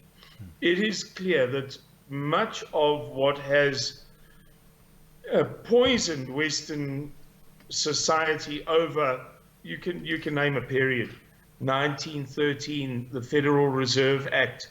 You can go back before that. You can go the Immigration Act of 64, 65 in the USA. There are any number of dates that you can use. But we all have a fair idea of what we're talking about here. Over a certain period of time, the core values of European-derived, Christian-based society have been attacked and eroded to the point now where it's teetering. And it is clear that has been injected from externally. Very few of us spontaneously woke up and decided that we wanted to adopt whatever X, Y, and Z liberal value. It had to be rammed down our throats for years and years on end before it got traction. And even then, it really only got traction. Name any matter you want. They really only got traction when the media and the academic and political elites began saying, oh yes, this matter has traction. Oh yes, we all think like this now. You must be in the Stone Age, when it simply wasn't true. So, without a long-winded answer, I'm looking at the clock on my computer, and you are running out of time, as you said. I think that what I've said now gives an insight into what you're talking about. There is this external force that has endeavored to destroy us and now has the upper hand. And it is affecting all of us. And if we don't begin to stand together for our culture, our identity, our mommies and our daddies, our language and our faith, what has worked well for us for so long, we will be destroyed, because we are perceived to be the enemy of Islam. We are perceived to be the enemy of the impoverished blacks. We are perceived to be the enemy of liberalism. If we don't stand strong now, it is going to be game over for us. The writing is on the wall. Well said. Well said. And one final question is, obviously the South African government, the African National Congress policy hasn't changed of expropriating white farms without compensation. The argument for this is to make sure that inequality is narrowed, and so that there's a more just racial representation of who owns the nation. So how is that process now unfolding? We should get back to, I think. Tim, let me begin by saying that the whole thing doesn't make any damn sense, because for 19 years post-apartheid, for 19 years since Saint Nelson Mandela, took over the reins of government of South Africa, we had a process in which every last land claim was addressed. There were campaigns up and down the country. There were billboards. There were advertisements in newspapers, advertisements on radio, advertisements in television. I don't know if you have in Australia those little mobile libraries in certain areas where they turn a little truck into a library, and it goes to perhaps rural places, once a week, and you can climb in the truck and get a library book. They had similar things, similar trucks that drove the length and the breadth of South Africa to provide an in situ service for anybody who wanted to make a land claim. For 19 years, every single last land claim was addressed. So firstly, this thing is spurious. It's spurious to begin with. But now, let's say the 25,000 racist, maniac, evil, running dog, white farmers, being the selfish people that they are, let's say that their farms could in fact support far more people. Let's say where a farm is supporting a family of 4 or 5 whites, black people being far more innovative and productive and less selfish and so on, could be accommodated at a much greater rate. Let's say we're 4 or 5 whites on a farm, or it's sustainable, 4 or 5 whites, 100 blacks can be sustained, right? There are 25,000 farms. Do the maths. We're a country of 60 million people. 2.5 million people are going to get these farms. What about the rest? It doesn't even make any sense at all. You're going to satisfy 2.5 million people that don't have land. And besides which, I'd like to point out to you that, for example, the largest ethnic group in South Africa is the AmaZulu people, which are around about 10 million people, and they form around about 20% of our population, officially. There is this idea that the blacks have no land. The Zulu people in the province of KwaZulu-Natal own 32% of the land as a nation, besides any land that any Zulu man may own as a farmer. I'm not saying that that's not disproportionate. Yes, there are fewer white farmers who own a lot, or fewer whites who own a lot. But it's not 3.2%. It's not 9%. It's 32% of that province, for example, is owned just by the Zulu nation as a nation. Over 50% of the Eastern Cape province is owned by Xhosa people. So it's not quite what they make it out to be. You know, this whole argument, it doesn't make any sense. The process has already been completed. The maths doesn't make any sense. The numbers involved that the liberal media quotes are simply false, and so the story goes on. And anybody can verify anything that I've said. We've just got one last super chat again from Maddie's Modern Life. Here is $3 for Simon to start the 100% Bavarian phenotype ethno-state in the West. Tim, if you don't send this to him, you're officially a tribesman. Now say this based. Now, before you go, how can, because there's a lot of people watching who want to help Suidlanders, so yes, how can they assist you either financially or through other means? Well, we have a very good plan. We have many members. Our training is superb. Our knowledge and skills and experience are advanced. Our one weakness is financial. I don't like begging. Personally, it embarrasses me. Our leader doesn't like begging. But the only need we have, the only shortcoming that we have is financial. And we humbly ask people to support us. PayPal shut us down about 3 weeks ago. So there are two ways of making donations to us. The one is to a Wells Fargo bank account in the USA, and the other is to our South African bank account. Anybody who's interested in doing so can find the details, certainly of the Wells Fargo bank account, on our website, Suidlanders.org, S-U-I-D, landers.org, Suidlanders.org. The bank account details are there, and you can make an international SWIFT transfer nowadays very, very easily, and we gratefully receive such help. We're also still able to receive Bitcoin for anybody who's able to help us in that way. We would appreciate it. And an EFT, an electronic financial transfer to our South African bank account, is also not a difficult thing to do. If anybody doesn't understand, if they've got a query or whatever, they may email HK. It's that easy. HK@suidlanders.co.za. HK@suidlanders.co.za. And there's a lovely lady by the name of Tyra who will gladly assist. And we'll put the links to those in the description of this video and also on the show notes page. It's been good to catch up with you again, Simon. We haven't forgotten. We will never forget what's going on in South Africa. So I'm glad that you're able to come on and to our audience and give us the on the ground, well, what is still happening in South Africa. It has been our great pleasure, and we thank you for it. Tim and David, it was very nice to meet you. Very nice to meet you too, Simon. Thank you. Thank you. Yeah.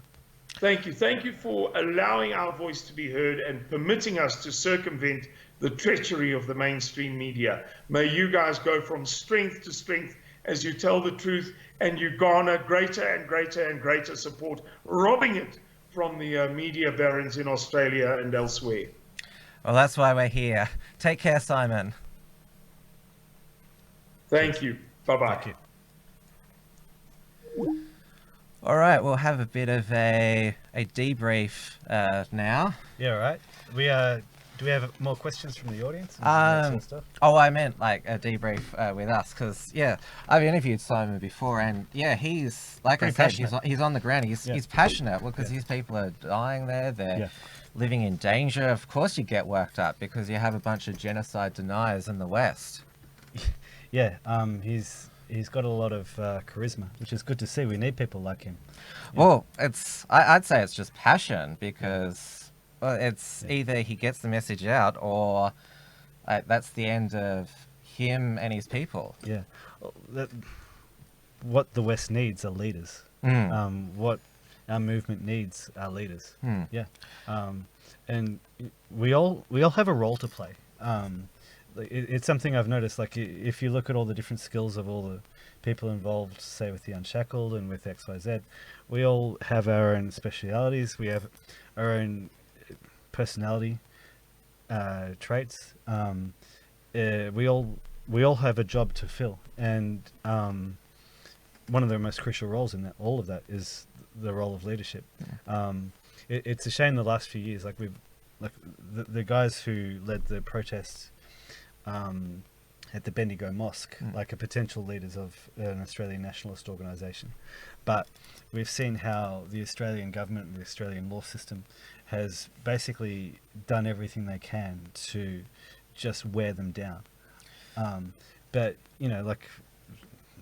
guys like Blair and Neil and Tom Sewell and that guys like that, these are the guys who are going to, they're the guys who we're going to look for. Yeah. And so we're going to need guys like that. We're going to need more guys like that. Yeah. We're going to need more leaders. And obviously there's a lot of young people, Gen X, who they've been raised on the internet. Or sorry, that's bad. You're not allowed to investigate things yourself. That's why it's being censored. But the truth is out there for you to seek, and that's why a lot of people talk about Gen Z is one of the most conservative generations. And the government has done, both state and federal, done all they can to grind these people down. The main one who's active at the moment is Avi Yemeni. He's back in Melbourne, basically just trolling all the leftist events. It's hilarious to watch, and I know people in this chat have their suspicions about Avi, but he's doing a pretty good job at the moment. And he actually tweeted today, he was talking about how Fireman Sam has been axed because he's too white and pale, and Avi tweeted that the most persecuted minority on the planet is the white male. Does Avi identify as a white man? Well, have you seen what he looks like? He's a little older. Yes. Yeah. Now, just to respond, if ever I become Prime Minister of Australia, I'll just be concentrating on one thing, and that'll be Melbourne winning the premiership every single year. Yeah. Who talks less, Dave or Tim? Is this like the battle of the quiet guys? Well, how come there's only two of us? How can we both? Can you imagine having had Maddie and Simon on at the same time? Yeah, I did. We'd be here till 3 a.m. I did in the Uncuckables chat say that Simon was coming on. So, Maddie, you could have come on tonight. So you missed your chance. So you can kick yourself. What's the other one there? That's from SD. Tim, do you find Hogartha sexy? Who's Hogartha? Hogartha was the SJW lefty trans woman that Dia Beltran got on Channel last the night. one that you were telling me I should watch. Yes. I haven't seen it yet. Most people I told about the show, and I'm included in this, could just watch a few seconds, see the appearance, and that was it. That's all that we could. Wow. Yeah. I'm intrigued. I'm so intrigued. I'll show you after the show. Are you able to bring something up here? You think that we should? Yeah, bring it up. All right. Yeah, I want to know now. Okay. All right. So, because I've seen the name Hogartha in the chat, and I thought maybe they were. Oh my god. Yeah. Far out.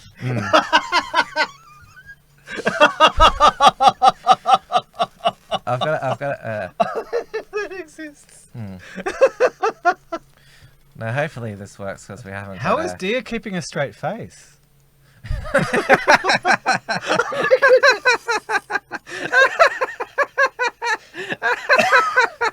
Well, I finally broke Tim. But us laughing at that's going to be that's hate speech. We're doing hate laughing.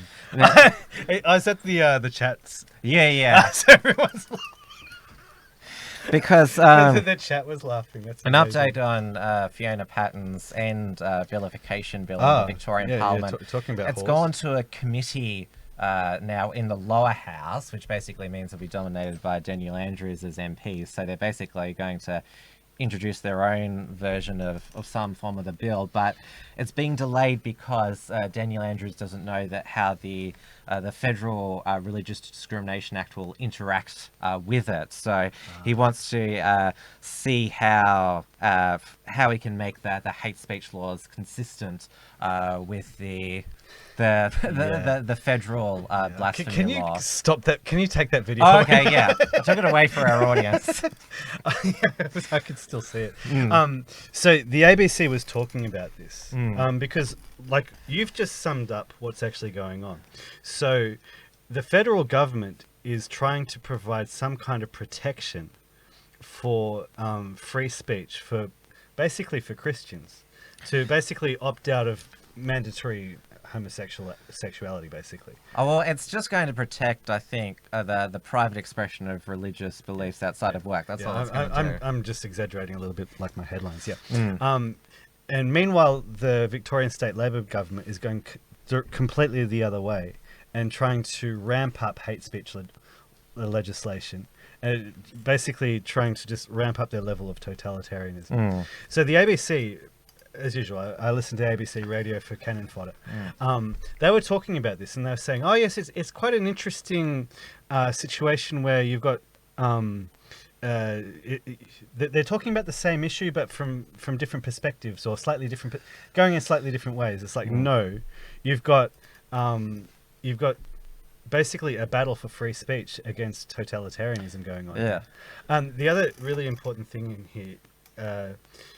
In the conversation that they were having, they were essentially defining hate speech. They were trying to define hate speech as speech which is likely to incite violence, even though there are already laws against, like, we're not allowed to incite violence. Yeah, but we're not allowed to defame. The potential to, like, if it's interpreted as inciting violence. So it's not because Blair Cottrell's appeal for breaching the existing Racial and Religious Tolerance Act for the Bendigo beheading stunt, the state has to prove that he had the intent to incite. Oh, I know. Like, you're talking about it from a legal perspective. Yeah, but it had to be the intention. So that's why they had to get inside his mind. But with this, as long as what you say, regardless of what's in your head, if it has the potential to incite violence or severe ridicule, then it's illegal regardless,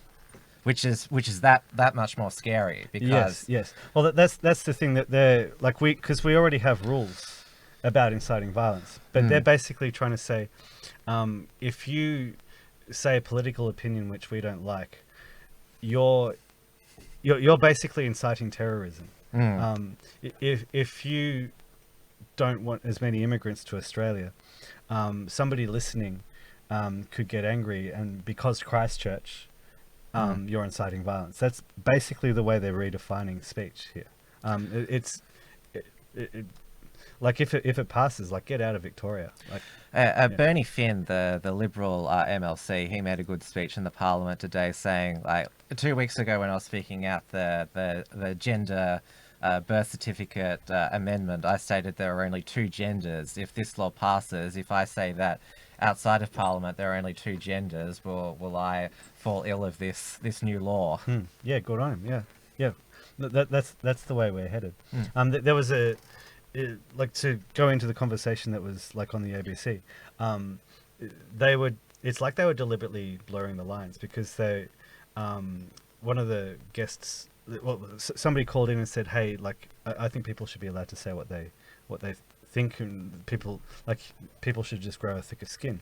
And so then somebody, like a lawyer or an activist, was talking about a story how, like, she heard a story about how a father and son who were Sikhs and they had turbans, they went past a place where two Aussie guys came out and they spat on them and said, "Go back to your own country." And so they said that they shouldn't be allowed to say that. And so they were conflating the spitting and the saying and "go back to your own country" as being the same thing. Thing is, like, there's already a law against spitting on somebody. Yeah, you can't do that in public. But they were saying to somebody, "Go back to your own country," they were conflating that with violence. Yeah, it's the same thing with like hate crime laws. Like if you bash a gay person to death, like it's still murder. Yeah. Like you're going to be prosecuted for murder. It's still illegal. Yeah. Yeah. So the whole hate like crime thing, it just seems like the law's virtue signaling on top of it that this murder was especially bad, where it should be all murders are equally bad. Yeah, yeah. And we can talk about Lisa Wilkinson, where she's like, can't we just tell men not to rape and murder, not to rape women? It's like, well, we kind of do. Like, we already have a law against it. Yeah, it's the same thing. Like, it just. Maybe because we were talking about before about the discrimination against the heterosexually attracted people. I wonder if could they use those laws, the anti-vilification laws. I don't think that VCAT or the Magistrates Court would be entirely sympathetic to. Well, they were on the ABC. They were trying to make the case that yes, that would be the case. Like, but we see where this is heading. Like when they talk about expanding protection for people, they say at the moment you're only protected on the basis of race or religion. We want to expand that to sex, gender, sexual identity, like a number of different things. Yeah, and when they talk about this, they're saying we're not protecting women, we're not protecting homosexuals, we're not protecting transsexuals. They never mention straight white men. Yeah. And it's just been in the news recently. Another young man killed himself because of a custody dispute. Yeah. And my new co-host of Trans Tasman Talk, which you should watch every Tuesday evening. Have you considered changing that name? Trying to reclaim the word. I mean, put a rainbow up there as well. It's the left that has. I'll do my impersonation of what I saw before. You need a bit more sort of gross makeup on. True. Yeah, so Trans Tasman Talk at 7 p.m. Every Tuesday evening Melbourne time, live on the Unshackled's YouTube channel and also on the Right Minds New Zealand channel. So my co-host for that, Dewey DeBoer, he edits rightminds.nz. He used to do the Right Minds podcast with his co-host Jesse Anderson, who recently committed suicide because of a custody dispute, and they tried to use things that he said in the podcast, in his custody case. Wow. Wow. You could make the case then that is taking kids off father hate speech. I mean, demonizing fathers hate speech. Who was that person that said that fatherlessness at decay society? Who was that again? Oh, that was Barack Obama. Yeah, right. Yeah, right. Yeah, well, fatherlessness decay society, and like look at Brent and Tarrant. Like we were talking about this on Monday as well. Like there seemed to be a focus in the Australians' sort of stories on him. There seems to be a focus on his gaming and social isolation. And his attraction to like right-wing ideas as like the reason why he went and did what he did. Look at the fact that like his father, like his parents divorced when he was 11 and his father died of a lung disease. And look at the fact that his mother was like in an abusive relationship with an ex-boyfriend as well. It's like yeah. And Samraat touched upon sort of his upbringing briefly, and that there was family dysfunction, and of course he wrote the article last week talking about how he was sexually abused when he was 14. Yeah, that's right. And so Samraat, he's 19 now. He's done well to persevere out of that, but it's not easy. No. We should probably wrap this up now. So I mentioned Trans Tasman Talk, a new... Maybe just call it Trad Tasman. Trad Tasman. Yeah, call it Trad Tasman. You can rebrand. Well, a few people have commented about the trans name, but it does sort of tweak people's attention, whereas like there's a right-wing show called Trans. And I played in the middle of during the ad break. We had our first ad break promo for my new Wilms front. Yeah, that was a good little segment. It looks fantastic. Yeah, so it's almost normie friendly. Oh, how very dare you! So that's what we're doing, though. We're doing normie outreach. Or normie outreach in normie clothing. You didn't wear your T-shirt, I see, for that thing. Yeah. Oh, I thought maybe like we just need to see that one more time. Yeah. I thought maybe it's a separate interview with Simon. I should put it back on. Yeah, fair enough. Yeah, but I can. It's the end of the show now. Like you said, he doesn't need another wife. He's arguing with you. Yes. I don't know if he'd agree. Like he probably does, but I'm not going to speak for him. Yeah, we've got enough. Keep it focused. Yeah. So Wilms Front, it'll be live on my own personal Tim Wilms channel, 7 p.m. Sunday, Wednesday and Friday nights Melbourne time. So it's a dedicated time slot, which I think works best because the Unshackled Waves and also my colleague Steel Archer's program Detonation, it just comes on whenever. And I think the reason why XYZ Live, Dia Beltran and the Uncuckables get such a good audience every week is because it's consistent. Everyone knows to tune in every time. And it's also they're each on their dedicated channels. So that's why I'm setting up a separate channel, so people, Tim Wilms channel, they know that's where Wilms Front is, and they know when to tune in together. So I like Steele's one. He's doing some 4D chess. Yeah, he's good. They're the transhumanist election. The trad-humanist.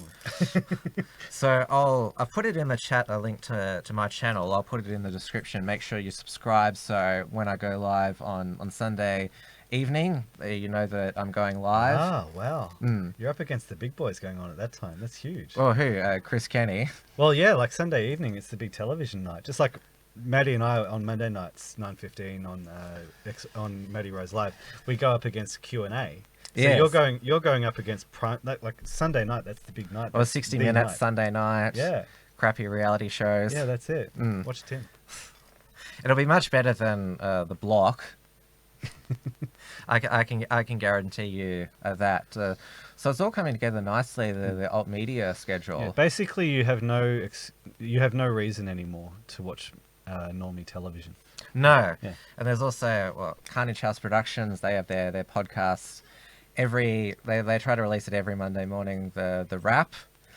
So there's something you can listen to as well. And everybody come over to Rational Rise TV as well. Yes, because we are on YouTube. This is broadcasting live on YouTube. But nice work, Spat and Nick. But what's a television? Yeah, good stuff. But we will eventually stream to Rational Rise TV as well. Yeah, so good. In case YouTube decided for any reason to pull the plug tonight, because we did say some... we mentioned some people. Yeah. Yes, a lot of people. The bracket people. Yeah. So that's why James Fox Higgins has set up Rational Rise TV. So there's a place that if we are all deplatformed, then we will still have an online presence. Unless we're first they came for the YouTubers. Yeah. Unless we're put on the Hateful Eight website list that the E-Safety Commissioner put out. Aren't we already on that? The Hateful Eight, they've narrowed it down to 8 websites that ISPs must block. The Hateful Eight. Right. Yes. Really? It was originally 45, but they've narrowed it down. Because 45 doesn't rhyme with hate? I don't think they were thinking of... it did rhyme. I came up with that headline. I think you're being called the Alex Jones of Australia, Tim. Alex Jones of Australia. Yeah. Yeah, that's it. Yeah, well, you can take that. Maybe I could get into... I should do an angry rant one day. I did get pretty fiery after the fake news about St Kilda. Yeah, that's about as fiery as I've got. Okay, good. I want to see you get fiery like Simon Roche did. He was epic, yeah. I don't know, maybe somebody, Oh, no, I'm not going to say it. Not going to give people ideas. Next time we have Simon on, we've got to get Maddie on, because like I can just imagine them like sort of talking excitedly at each other for like 5 hours. It'll be epic. Yeah. Well, Maddie keeps talking about he's going to have different people on XYZ Live, but... we've got to get a few tech things sorted out, but we'll get onto that. Yeah. All right. Well, thanks everyone for watching tonight. We've had a good audience who've stuck with us throughout this epic show. I've had 2 guests. It was brown and white with a bit of yellow in the middle. And make sure you still subscribe to this channel to make sure that you're notified when we go live every week, and also visit theuncuckables.com to check out the archive of episode, and you can also find the links to the podcast form of the show as we're on iTunes, Spotify, any podcasting platform you can think of, so you can listen to us at any time. Beautiful. All right. Let's call it. Have a good night, everyone. Thank you, everybody. Thank you, chat. And The